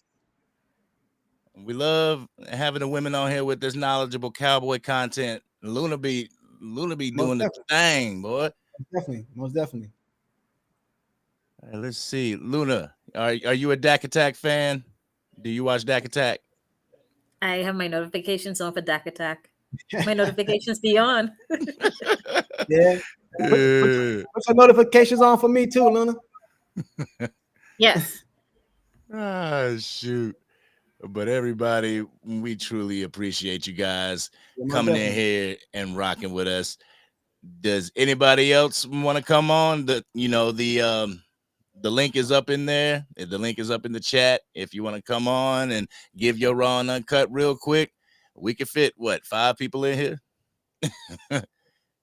So we can fit some more people. If you want to come on, we give you a 5-minute grace period. And you want to touch on something? You got something you want to touch on? Something you want us to talk about? Question you need to ask? Let's get it. And we got Frank Rich right here saying that he hopes that we do draft talk soon. Yeah. Let me go ahead. Oh no, I was just gonna say I'm definitely gonna be diving into the draft, and whenever there's news, I'll definitely be covering, especially if it's news that is somebody that we're gonna be looking at getting. Most definitely. But the thing about me is I try to be a little different, like, because there's a lot of there's so many Cowboy content creators out there, and I try to do something a little different than a lot of people. So because you got the big Cowboy content creators that do all the breakdowns, the 22s, the draft, the this and that. So I try to step on nobody's toes, and just do my own thing, That's all I try to do. But I will be doing some draft stuff like that, but it probably won't be in depth as I can't think of Koye Media. I think he's a big name that does the draft and those guys over there. So I'm gonna do my thing though, but it might be a little different. Yeah, I just was put on to him today. He just came up in my notifications 2 days. So his live today was the first time that I watched it. I was like, okay. Yeah, I've been rocking with him for years. A lot of them dudes I rock with. And so, Luna, who do you, I mean, we know we know the Law Nations and everybody, but give the chat some people to check out. And I watch HTM Sports. That's Henny, landlord from Alabama. I'm subscribed to YouTube, Sports Junkie. I'm subscribed to Dak Attack. Mark Holmes. Of course, I'm subscribed to you, AFC. I'm one of your first subscribers. So yeah, I'm all over the place. Some names, but they just like Stargazer. I saw on somebody live. I subscribed to her. And what was the other name of the lady? So I could subscribe to her too and show my support. Let's see. Craven Cowboys and Craven Cowboys. Okay. Craven Cowboys and Stargazers. Yes, I have Boss Cowboy, so he'd be on the live with Stargravers. Yeah. And did we touch on linebacker already? We sort of did, but that's a priority for the draft. Linebacker and defensive tackle. Now, if Dallas don't address those in the draft or in free agency, which is before the draft, I don't know what's gonna happen. Can we go ahead? No. Go ahead. Can we what? What's that? What's happening? I was going to ask, can we touch on that running back position? Is that going in the draft? Does Tony Pollard stay? Because I've seen some people mention that in the comments, but we didn't really get into it. Oh yeah. Go ahead. My flow is your flow. Foots the King, yeah, he's another one. He's good too. Somebody just said that in the comments. Foots the King, yeah, he's good too. I'm familiar with him. But anyway, yeah, I was going to ask you and Luna, is Tony Pollard back next year? Do we draft a running back, or do we go try to get the splash running back that everybody want? Henry or Barkley? What do we do, Luna? Well, to me, I don't want to come off, this is going to sound bad, like how we're going to say it, but I feel like running backs are disposable and you could easily replace them. Now, that sounds bad because that's a person. And I don't want them to be like, oh, it's easy to replace them, but they are easy to replace. And Tony Pollard, he haven't produced for us. this year as running back one. So I feel like we could pick up somebody else. Yeah, I mean, if he's not taking, I'm not saying the vet minimum, but if he's not taking a huge pay cut from that tag, you got to let him go. You know, I won't use the word disposable because because Luna, we saw how we thought Zeke Elliott was disposable, and we got rid of him, our bell cow, because Tony was doing the thing before he got injured, last year, and we thought it was just line play and Tony Pollard. Like, nah, it was Zeke tenderizing that line. So I guess it really depends on the type of running back that you have. If you have that bruiser, they're like great quarterbacks. They don't come a dime a dozen. Yeah, people can run. You may have scat backs, but the ones that can go between the tackles, they're few and far in between. And I feel that should come from, unless you have an outstanding back in the draft, that should come from free agency. Let's get a seasoned back in here, a seasoned back that's a bruiser, and see what he can do behind this line. Let's not get a rookie in here. I don't think Tony Pollard is back. I don't think he fit this system. You know what I'm saying? And I don't think they're gonna pay him. I don't think they're gonna pay him because they didn't even pay Zeke $3 million. You know what I'm saying? They said they didn't offer Zeke a contract because they didn't want to insult him. And I think Zeke ended up getting $3 million over there with the Patriots. So I don't think they bringing Tony Pollard back if you wouldn't even give Zeke $3 million. But Tony Pollard is not a washed up back. If you take Tony Pollard and drop him over there in San Francisco, he fit the perfect scheme, running behind Christian McCaffrey. Those little swing plays, and little trick, little outs and stuff like that. But he don't fit this system, man. He don't. You know what I mean? I think that injury he had kind of like I don't know, man. It shook him for this year because I think he was worried about getting hurt. Because I seen a couple tackles grab him and with one arm and just put him down. Normally he'd have broke through that. You know what I mean? So he was just going down. You know, I don't know. But I think he's not going to be back. I think we get Derrick Henry or Saquon Barkley or one of these guys. I wouldn't want Saquon Barkley though, but I'll take Henry. I say I wouldn't want Saquon Barkley just because like he was the main one that was spearheading the fact that running backs were being devalued. So if you hit him with one of those smaller contracts, he's not gonna like it, and he's gonna vocalize it. So I don't know. I mean, Austin Eckler is a free agent this year, but they said that his numbers have dipped a little bit. I don't know. Coyote says, I'd love to draft a running back and sign either Tony Pollard back or get someone decent. I think Rico Dowdle is decent. You know, behind being the RB2, I think Rico Dowdle is pretty good. And I ain't just saying that because he's from the hometown. Sure. Yeah, man. But in order to get one of these running backs in here, it's probably gonna cost. Derrick Henry gonna want a lot of money. Jerry Jones not gonna want to pay that. Derrick Henry's gonna want like 10. I think he's getting 12 right now. I think if he take a pay cut, he might take something to, like 8, 9, but he gonna want at least that. You know what I'm saying? So let's see. I don't know, man. It's just that our owners not gonna go all the way in the way we need them to go all the way in. They're gonna try to, we need to do this, we need to sign this, we need to do this. They just need to go all the way in. The Super Bowl window gonna close in 3 years, man. You need to go all the way in right now, today. But Jerry not gonna do it. Yeah, that's what I'm thinking. Like, you gotta hurry up with this Super Bowl window. Right now, this year, Derrick Henry is at $12,500,000. I like with Derrick Henry. Like with Derrick Henry, Josh Jacobs, those are the two in, the 10 million and up range. They're going to have a shell shock when those double digits come down to like a single million, like 5 million instead of 10 million and 12 million. Oh man, they're going to have a shell shock. Yeah. And that's when running backs should retire. Damn. Bronx Lombardi, yeah, he a goat. He one of the goats. But my goat always on YouTube is Law Nation and Yeah, Mike yeah. Fisher. I said one of the goats. Oh no. Oh But yeah. But the person who dropped the most content is Mark Holmes. He dropped a video every 10, 15 minutes. Yeah, He dropped the most content. See, I don't know. I think I'm a little too small for Mark Holmes to know. I'm just stepping on the scene this year. So, I give it this year, put out content and everything like that. And who knows? Maybe maybe he'll come across an Angry Cowboys fan video and watch it. Yeah, go ahead. I gotta say something. Hey, to the chat.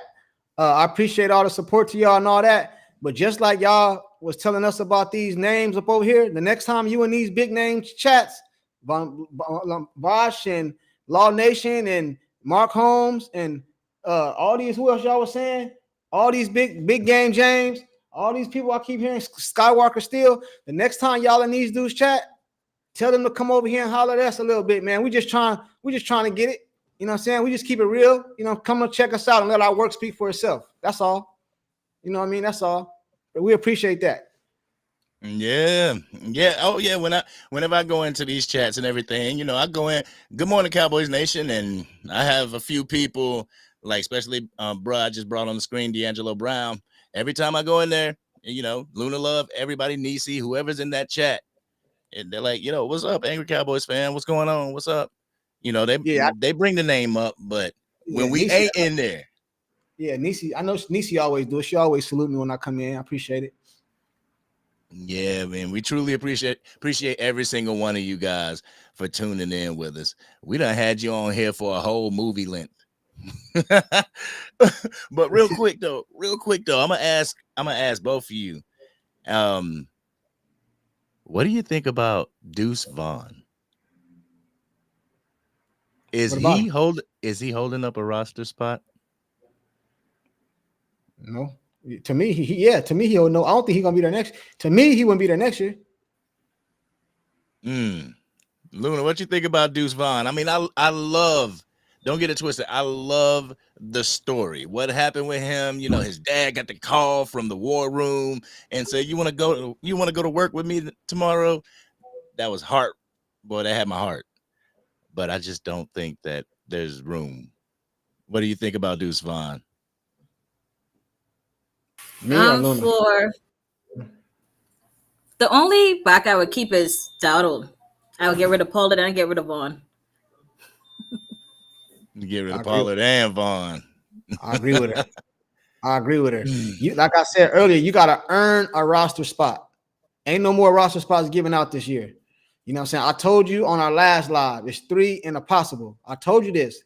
Everybody called me crazy, but I meant what I said. No matter how it sounds, I mean that. And that's how they should go into this season, this offseason. Yeah, 3 and a possible. 3 and a possible, man. 3 and a possible.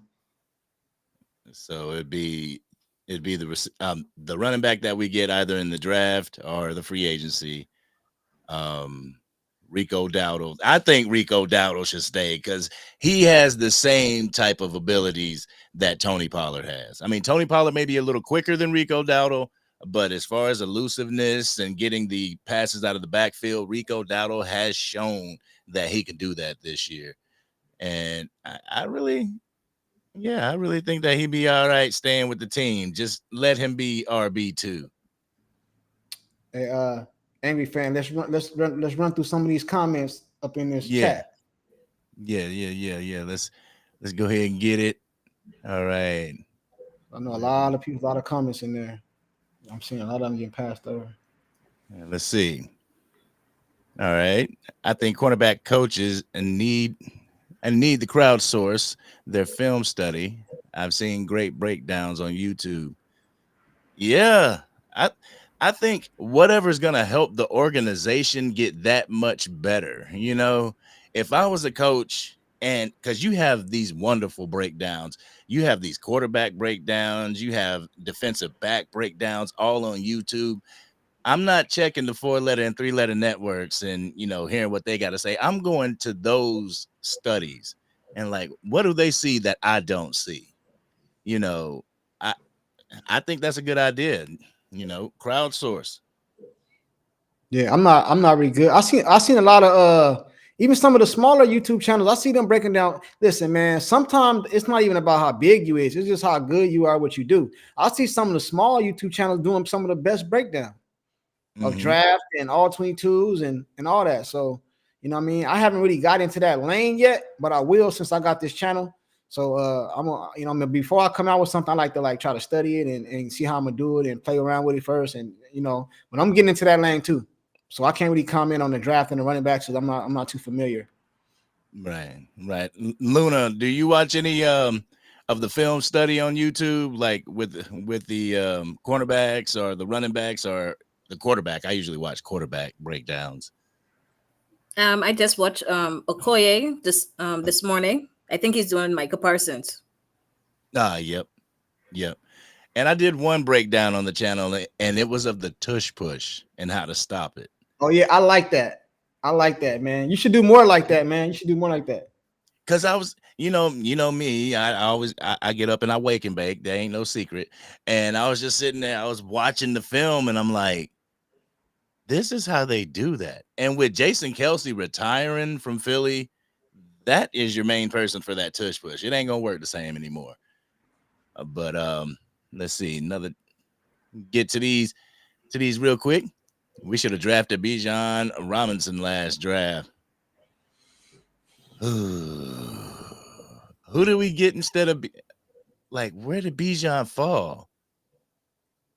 I had to do my research on that. Where did Bijan fall? Hey, I have a question for you, Luna, while he's looking up that. I have a question for Luna or somebody in the chat. Okay. What is it? If you know how the whole Cowboy Nation and everybody's saying we need a running back and linebackers, right? Yes. So what happens? What do you do? Well, what would you do? I just want to get your opinion. What would you do if something come up that can't be passed up, but it's not a necessity? It's not like we need a running back and linebacker, but what if something come up that's so good you can't pass it up? Do you pass it up and go get the linebacker, or do you go talent over necessity? The necessity. We really suffered in that linebacker position this year, and we saw like our opposition making moves. We seen it with last year with the Niners. They went and get CMC. We did nothing. They went and get Chase Young. We did nothing. Eagles went and get with the broke back Shaq. I can't remember his name. Shaquille Leonard. We did nothing. All we get is we're fine with the guys we have, and we're not fine. And I think D'Angelo said it in the chat that I remember us like a week or two ago, they said they resigned Martavis Bryant. I haven't seen Martavis Bryant play. This man hasn't played 5 years. Did he play at all? He did. He did. Did he? Yeah, he did. Oh yeah, he was a dog over in Pittsburgh. But Ben Roethlisberger was throwing them the ball. Like and we just signed him again. We just signed him again, right? Yeah, just signed him again. And I mean, Martavis, he's a linky wide receiver. He's one of those wide receivers that has vert, that has that width in his reach. He can go up for those 50-50 balls. And a lot of people were wondering, like, are we going to use Bryant this year? And on my channel, I would do some lives and people would ask me that. And I'm like, I honestly will tell you, me personally, I don't think they're going to use him this year. They might use him for next year. Maybe he's a substitution or a replacement for Michael Gallup. But this year we wouldn't see him. Ain't going to be no maybe. He's going to be substitution. But D'Angelo Brown, Bijan Robinson, he was Luna Love she so graciously found this information for me. He was the 8th overall pick in the draft. There was no way that we were getting him unless we were giving up draft picks to move up to the 8th position.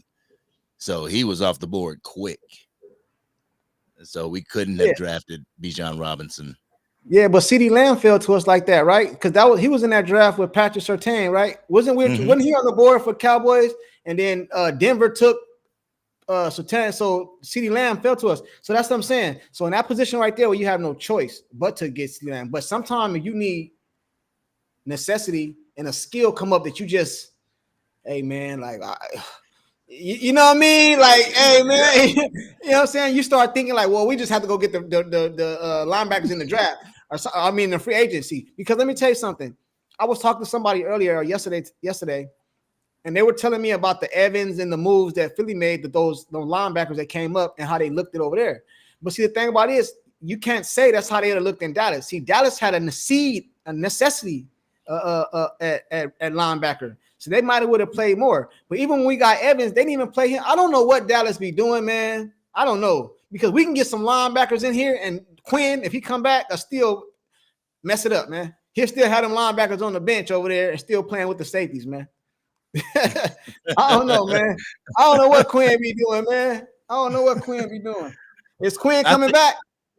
I don't know. I think that all depends on the whole Seattle move. If Seattle is like, okay, cool, let's get Belichick, I think he'll be back. But if they don't do that and that job is still open, he might go to Seattle. So it all depends. But Coyote Quinn? Says, yeah, Quinn. Yep. I thought we just said earlier that Bill Belichick was going to Seattle. No. It's like Adam Schefter has said, like, there's a real interest in Seattle. He hasn't, inked the paper yet, but there's a real interest in both parties in Seattle. At the same time? Or one or the other? No, it's mutual. But it was funny because, the Falcons, they were gung-ho. They were ready to go. They was like, let's get Bill Belichick down here, see what's happening. He went down there with them demands, and they're like, y'all really want to do this? Nah, let's go ahead and promote this guy from inside. Coyote says Josh Jacobs might be a better pick.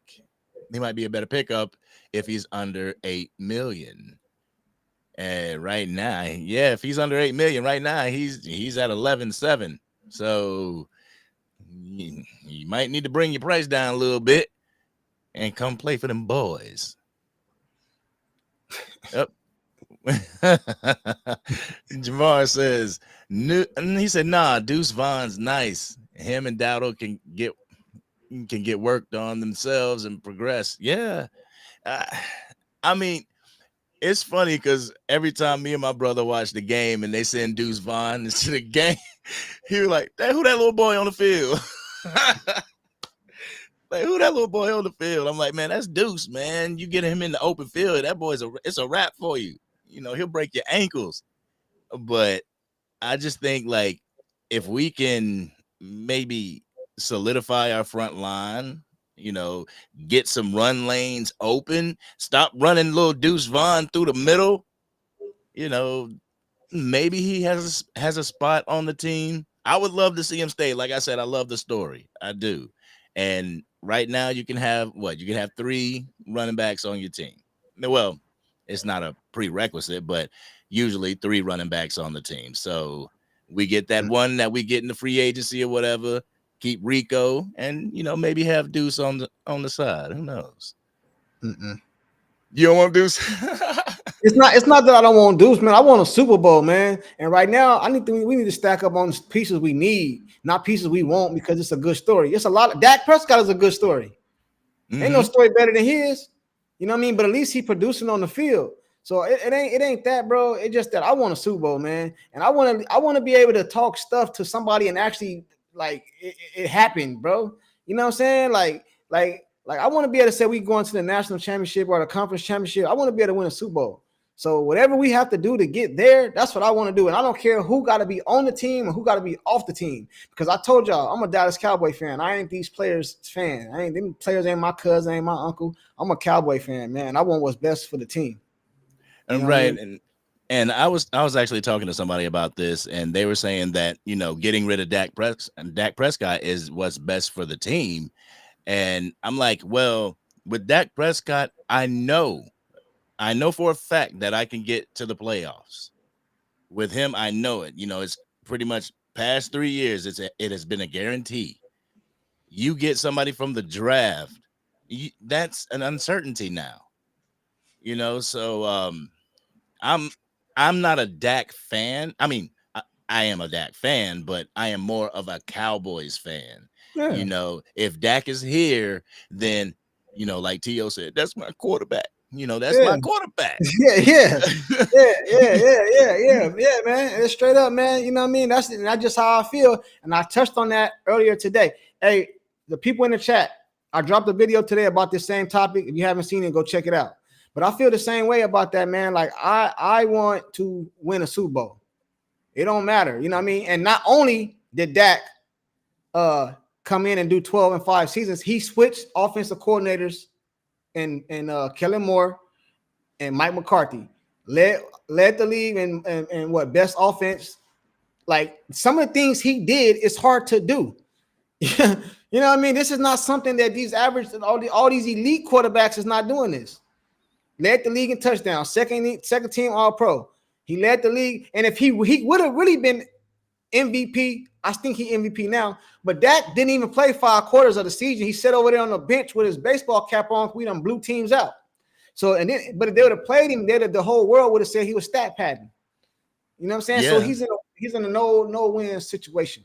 You know what I'm saying? So yeah, I think Dak, man. I think next year the Dak that we seen this year is Dak.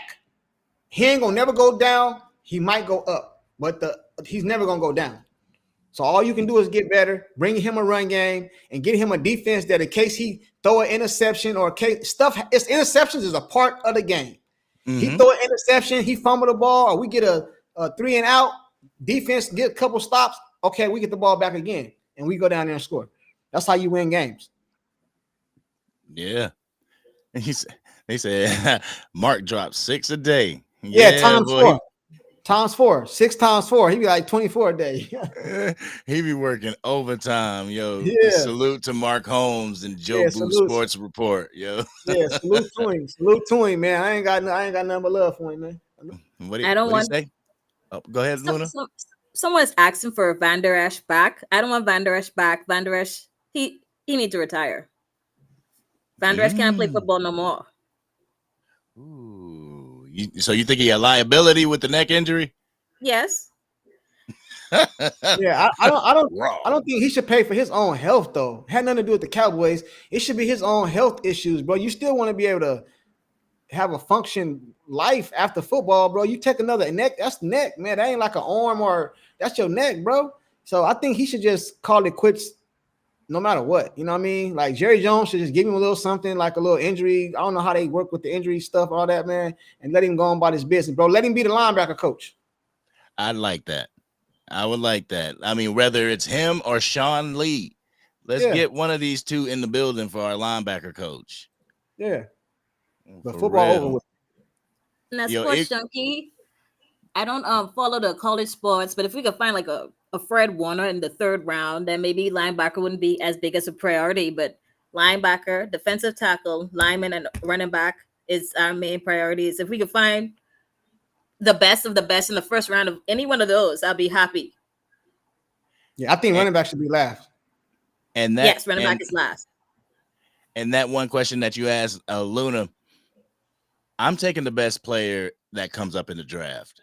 I'm not going to draft like at 24, if we need a linebacker, but this dope wide receiver that got hands like glue has fallen into my lap. I'm like, him and CD Lamb together? Come on. We'll worry about that. We'll worry about him in the draft. We'll worry about him in free agency. Hold on. Let me say something to that, though. Oh, yeah, go ahead.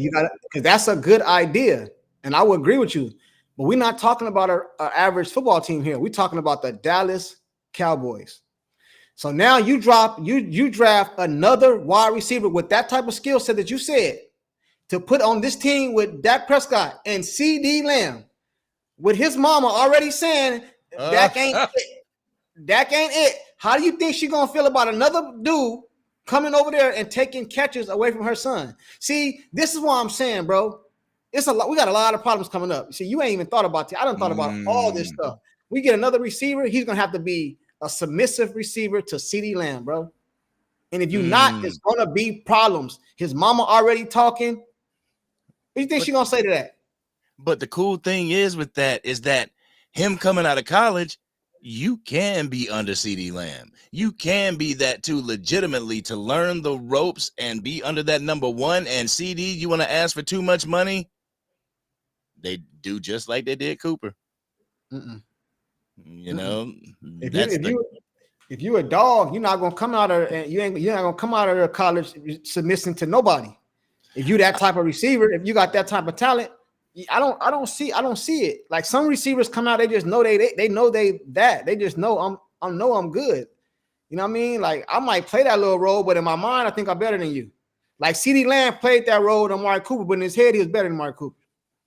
And that's the thing. And it took like even people up to this year were doubting CeeDee Lamb's ability to be a number one. I mean, Richard Sherman. But when he came to the Dallas Cowboys under Amari Cooper on the other side, you know, he was getting his touches. Coop was getting his touches. CeeDee Lamb was doing his thing. And I just feel like with that dual threat on each side, two CeeDee Lambs got a 1 and 1A. Like, I think the Cowboys will be a force to be reckoned with. Get them that as well as a run game and those linebackers. It's over. It is over. Yeah, but Amari Cooper had a different type of personality. Amari Cooper had a laid back, don't talk, don't like low motor. He's not like, you know what I'm saying? So it depends on what type of receiver you get. If you get a receiver that come in here that talk trash, that's like, imagine you get another Diggs in here, but on offense at receiver. You think that's going to coincide with each other? Well, it might though, because I sit there and watch CeeDee Lamb, let somebody push him. So it might. It might, man. He might be able to do that, man. He might be able to come in there. He might, he might. And Eagle Down 911 911. Appreciate you, man. Appreciate you. Said just found me 3 weeks ago. I truly appreciate you. I'm an angry fan. I'm a fan, my man. Cool. You know what I'm saying? Let me give a shout out to somebody. Dwayne Brown. Appreciate you, man. Appreciate it. Dwayne Brown. Boom. Dwayne Brown saying he said I got y'all. I'm mod on some of them channels. Yo, truly appreciate it. If you mod on them channels, yo, yeah, definitely. Just be like, yo, just be a little birdie in their ear, like, yo, we got these guys over here. They're doing the damn thing. We got Luna Love comes on here and it's a party all the time. So yeah, just go ahead and throw a name out there. But we ain't forcing it on you if you don't feel like you have to. You know what I'm saying? Oh, and Dwayne Brown, I see the video is fire. Hey, thanks, man. I appreciate that, brother. Appreciate it. That's why we need to sign him. Deuce needs more time. Eagle Down 911. Deuce needs more time. I'm willing to give it to him. I like Deuce. I like it. I like Deuce. If we could just get that offensive line. If we could get that offensive line, go ahead. No, go ahead. I want to let you finish because I've seen something in the comment section I want to touch on. Go ahead. Okay. I'm just saying, if we can get that offensive line able to create gaps and everything, able to, get the run going, Deuce Vaughn will be a beast. So I would love for him to stay here. We just got to get the run going. All right. I seen a comment from Nisi. That's a good subject. I want to go there. Man. Since we talking about it, let's go there, man. Let's go there. At the bottom, Nisi, let's see. I'm going down. No, which one? No, take what's okay. Then bringing a vet wide receiver. I'm going. I'm trying to find it. It's all the way down. Yeah, Nisi, I'm with you. I'm coming. I'll read it. Bam. Let's go there, man. Let's go there. Can I start this off? Can I start this off, man? The floor is yours. All right, cool. I appreciate it, man. I appreciate that, man. Appreciate that. You see, it's drama in Cowboy Nation. Y'all hear it, but it's some drama somewhere else It's just not loud like Cowboys. But it's a little drama over there with the Bills over there and Stephon Diggs. You know what I'm saying? It's a little drama over there. You know what I'm saying? His brother is coming back next year to be a star corner for the Dallas Cowboys. You know what I'm saying? Now, I don't know if he can put in a little word to, you know what I'm saying, Jerry Jones, you know what I'm saying? Hey, man.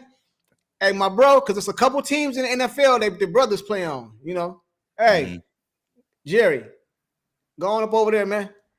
You know what I'm saying? Going over there and get Diggs. I would like to see that, man. I would like to see that, man. I don't know about the money and all that. I'm talking about not thinking about none of that. I'm talking about just bringing him to Dallas. And I think he'll be better in Dallas than he is over there with the Bills. You know what I'm saying? I believe that. What is your thoughts, man? Do we try to get Diggs in here, man? Nisi, I appreciate that comment because I was thinking about it, but I didn't want to go there. What you got, man? I'm gonna ask Luna, what do you feel about Stephon Diggs coming to Dallas? I think we might be on the same wavelength. I mean, I would love for Diggs to come to Dallas, but I think he makes like $24 million a year. CD's gonna demand that, and probably then some.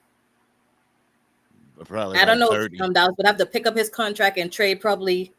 I still think we have Gallup, so we'll probably trade Gallup in a second round pick. Like, nah. As soon as somebody mentioned Gallup, head start shaking. No, I think honestly, to get Stephon Diggs in Dallas, you would have to trade a number 1 pick as well as Micah Parsons.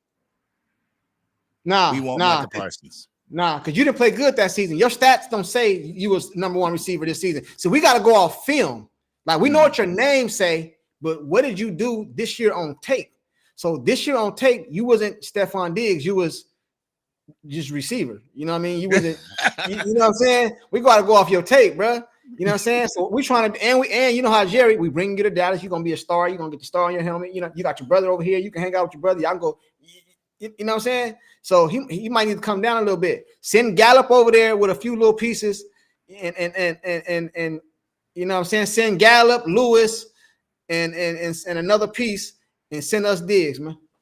Like, how y'all sending me y'all trash? Because y'all got drama. Y'all got drama over there in the Buffalo. It ain't working between your star quarterback and your receiver. It ain't working. Shoot, they can say that about us. It ain't working with your star receiver and y'all quarterback. But that's not true. He led the league in passing touchdowns, and he broke all kind of records. But at the same time, Stephon Diggs, we haven't even gotten into the drama that could bring to the Cowboys, like the locker room drama. We talking about a rookie coming in here not wanting to be under CeeDee Lamb. You think Stephon Diggs want to be under CeeDee Lamb? Stephon Diggs is a vet. He already got his money, and he's over there with his brother. Yeah, sacrifice. You know what I'm saying? So Diggs are telling, hey, bro, you know, because, you know, they got a good relationship. So he already going to know, look, bro, you come over here, this Dak, the CD, you know what I'm saying? And Diggs is one of the main dudes that came out and said CD a dog. Yeah. You know what I'm saying? So ain't no. Yeah. Y'all saying it be Hollywood? That'd be Hollywood. I think they saying it be Hollywood. Oh, no. Yeah, I haven't too much money involved. I even said that we good on skill positions. All the picks need to be O-line, linebacker, and running back. We are not good on skill positions. Oh, I mean, the chat is saying no. Huh?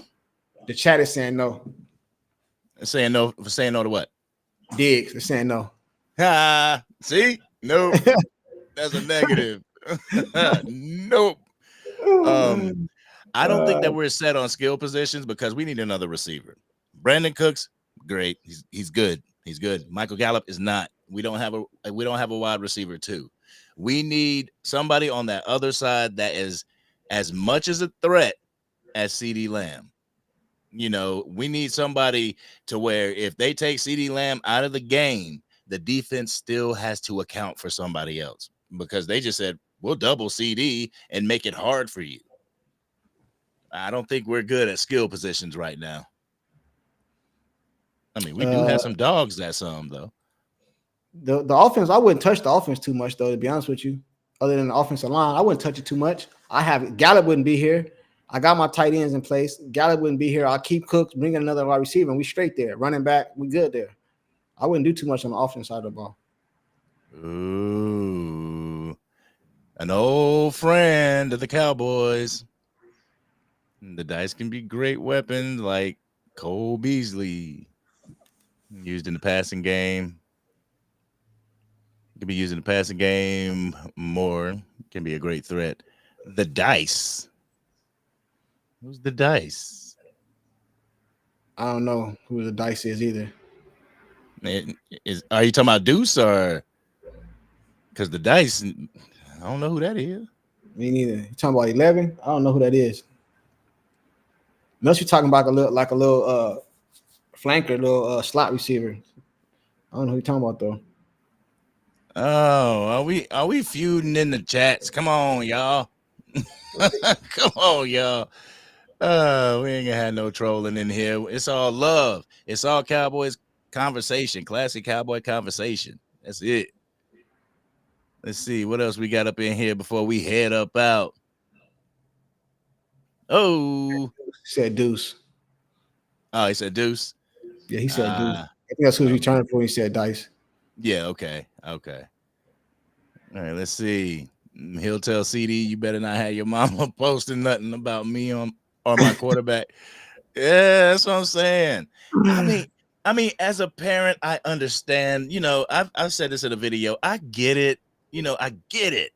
Like, you want what's best for your son. You want what's best for your brother. I am my brother's keeper. But at the same time, I know that I am an extension of my brother. What I say is an extension of what he is thinking, because he comes to me and stuff, you know, comes to me, talks to me about whatever. I am not going to get on there and jeopardize this man's bag. Like, I don't care what my feeling is, all that stuff. I'm not going to get on there. Well, if I could get him out of Dallas, I would. And if I was Dak, I'd be like, dude, shut up. Like, mom or CD, mom, like, can you not do that again? I mean, I'm not telling you what to do, mom. I love you, but can you please, like, not do that? Yeah, but that would also be the cock caught in the what they say, the pot caught in the kettle black. That would also be like that too, because you forget that Trayvon Diggs came out and said something about Josh Allen publicly and had his brother under the bus in the media. Remember, he came out and said something about, I forgot exactly what he said. You know what I'm saying? But he did something like that was kind of similar to CD's mom doing the same thing. You know what I'm saying? So, you know. I do remember that. He did. He said something like, remember how Josh Allen was whenever my brother wasn't there. He said something like that. So, yeah. Right, yeah. But it put his brother in a position to have to come out and say, hey, my brother, that's his own opinion. You know, the same thing that Michael was in. So, you know, that's what I was saying. Coyote says, I think Cooks can still be good. If he had a better running game, Cooks would get wide open more, and he's a burner. He's absolutely right. If we had a running game, Cooks would eat off the play action. Cooks and Ferguson would eat off play action if we had a running game. That's why it's so pivotal to this organization moving forward. We need a running game. Y'all think Cooks would still be good if we retain him, you know, keep him for the next season? Yeah, you don't get rid of him and you ain't got nothing else. It wasn't Cook's fault. We got smoked by the Green Bay Packers. You know what I'm saying? Yeah, we bring him back. We just don't bring Micah back. I mean, not Micah, but Gallup back. Okay. We don't bring Gallup back. We don't bring Gallup back. You know what I'm saying? We give him you know what I mean? You can be on the process. We give you like a 500,000, man, just to stay in shape, just in case something happened or something. You know what I mean? Like, stay in shape, man. You know what I mean? Like, I think he done, man. I don't think nobody else gonna pick him up. So you know, somebody will pick him up, but it's gonna be like for a minimum, bro. Mm-hmm. I think he done, bro. You know what I mean? I think he done. You know. Yeah, it's gonna be a minimum. It's gonna be the vet minimum with one of those irrelevant teams. Unfortunately, I was rooting for Michael Gallup, man. I was rooting for you, Michael Gallup. But we got a super chat from Scott. Yo, Scott, truly appreciate you rocking with both the channels. Truly appreciate you. Thank you for being DC for life. Saying spitting facts. We need linebackers. We need Jerry. If you ever watch these lives, we need a linebacker. We need a couple of them. Yeah, We a need couple some of. strength. Yeah, for real. A couple of them. Well, we got one on the team that don't play linebacker, so He too bougie for linebacker. No, I'm joking. I'm joking. Man, I love the line. I love the fact that we got Micah Parsons when we got him. I'm glad that he is a part of this team, and I believe that he could wreck shop given the right circumstances. Like yeah. I just think that they schemed for him, and the defensive scheme pulls him right out of the play. So if we could use him properly, man. Robert, he said it. Thank you for the super chat. Truly appreciate you. But Robert said it. Not as bad as my Holmes brother. Jackson. Oh my God. Yo, Jackson Mahomes, boy. Oh my God. I ain't even gonna touch on that dude because he's something. Dancing on the Washington Commanders memorial. Who was the memorial that he was dancing on? I was just watching these. I was watching these videos of him doing this, and I'm just, as a football fan, I'm just shaking my head like, damn, man. Like you can't take him nowhere. Oh yeah, Overshown me back. Yep, seen that. DeMarvion Overshown. I've been telling my brother, like, I cannot wait for that dude to come back. Him and Diggs and Bland and hopefully Gilmore on the field together with Parsons. Keep Dante Fowler, put him at defensive end, Micah at linebacker, have D-Law at that other defensive end, Jonathan Hankins anchoring the middle of that line down. Boy, I'm already ready for the regular season. Jesus. And we got a long off season. See, that's the problem. It seemed like the football season's over with, but it's not, bro. We talking about the Cowboys. Our season is over with. Footballs haven't even ended yet. So the football off season haven't even officially started, man. We're gonna have a long off season, man.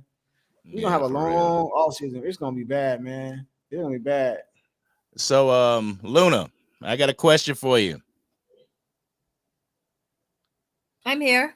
Oh, you here? All right. I got a question for you. So we're gonna make these lives a once a week thing because I think the chat wants to see that as well. Chat, y'all want to see Luna Love on a live once a week, right? Y'all let her know in the chat. Down. I would also invite other people. Yeah, I'd like to hear from my other Cowboys Nation family too. Yeah, bet.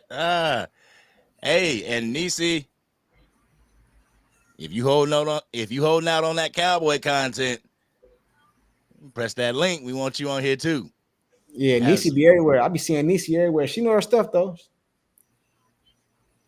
Got another super chat. Coyote says, Jerry, please listen. Window is closing. Go all in. It is time to put all the chips in the middle of the table, Jerry. This is, I have said we have a 3-year Super Bowl window. That included this past year. I got a feeling. I heard Jerry Jones say, you don't know the check I would write to win the Super Bowl. We all heard Jerry say this. So, Jerry, stop playing and go ahead and write the check. You know what I'm saying? Go ahead and write the check. I think Nisi, you need the link in the chat. I think you said I'll press it next time. I think you said you put the link in the chat. But you need to go all in right now, man. Stop playing. All these teams around you going in. Next year, I can almost tell you right now about the division. Next year, we're going to beat Washington. Don't worry about them. The Giants, we're going to beat them. Don't worry about them. That's 4 wins right there. Philadelphia, we might split with them. That's 5 wins. So you already 5 wins in the so you already almost, that's 5 wins. Bro, go all in, Jerry. Like, come on, man. See, as Cowboy fans, I don't mind thinking ahead, but as far as the team this year, take it one game at a time, guys. No. I understand what you're saying. What I'm saying is, look at it. Look at no year is going to the degree of difficulty is going to be less than a year we just had, and y'all blew it. You know what I'm saying? You know what I'm saying? So next year, that's what you start off with. That's how you start off. You don't look into the playoffs, you look into the division because you got to get to the playoffs. So you got to look at how Philly going to look next year. They already paid their quarterbacks. We know what quarterback they're going to have. The Giants, what quarterback start next year? I know they gave Daniel Jones the money, but it's Daniel Jones going to start, so they're going to be in flux. Then you got the Washington, like who you know what I'm saying? So I'm looking at the division. So what I'm saying is go in now, because in the next 2 years, Philly might be back Super Bowl. Washington, the Giants, they might build their team. Nah, bro, go in while your division is weak. Break the record, back-to-back Cowboys NFC championship, and put yourself back in the position to be in the playoffs with number 1, number 2 seed, or in the playoffs, period. Forget, I don't even care about the number 1, 2 seed no more, man. The way we got smacked in the 2 seed, so that means nothing no more, man. I kind of wish we'd have lost that Detroit game so we could have played Tampa or somebody instead, the way Green Bay just smacked us up, man. I don't know. Tampa might have smacked us too. Hey, I'm just saying, man. Like, golly, man. All right. So I'm gonna go ahead and end this live. Luna has to go, but real quick, Luna, if you gotta go, we truly appreciate you having you on the live, and we got you under contract for once a week. Nah, we joking. But thank you for being here. Yeah. We're waiting on you, Macy. I know. All right, Luna. Thank you so much.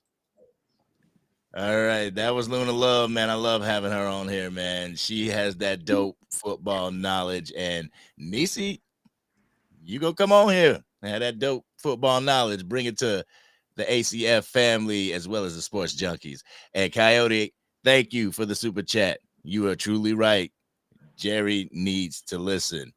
And real quick, I touched on it, but Teflon. Boom. Teflon says, what's up, fellas? Question. Do y'all think Curse coming back? No. No. He was a little underwhelming this year, even though, like I said earlier, I was like, Curse looks like the guy that, he'll rob you. He looked like he got that dog in him. But this year I haven't seen that dog. So I don't think he's gonna be coming back. Unfortunately, I think Lewis got a better chance to come back than him. Ooh, yeah, especially the way Jordan Lewis picked it up toward the end of the year. Yeah.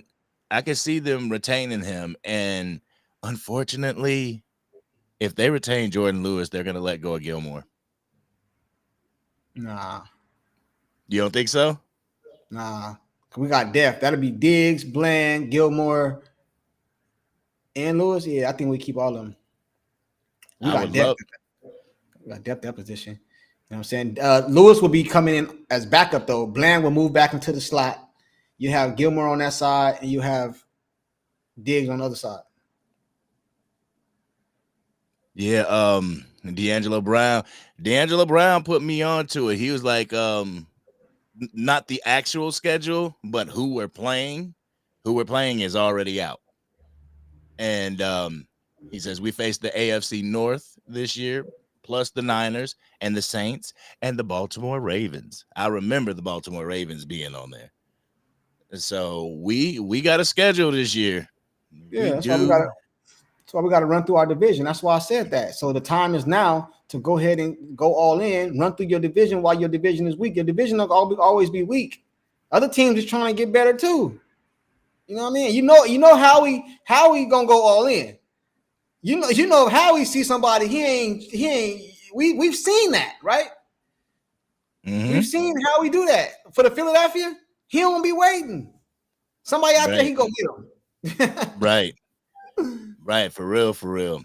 But guys, let us know your raw and uncut in the comment section. We're gonna have to get up out of here. We've been on here for almost 2 hours and 30 minutes rocking, and we truly appreciate everybody that's been here rocking with us, man. It is definitely a treat to get on here and talk to like-minded Dallas Cowboy individuals, because y'all know exactly how it is when you talk to those ones that you just can't reach, you know.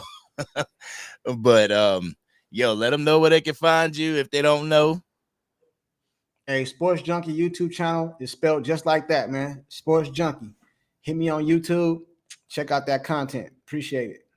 Yeah. All right, everybody. Y'all know what it is. It's your boy, the Angry Cowboys fan. Y'all have a great night and a great day tomorrow. Peace. Peace to you, brother.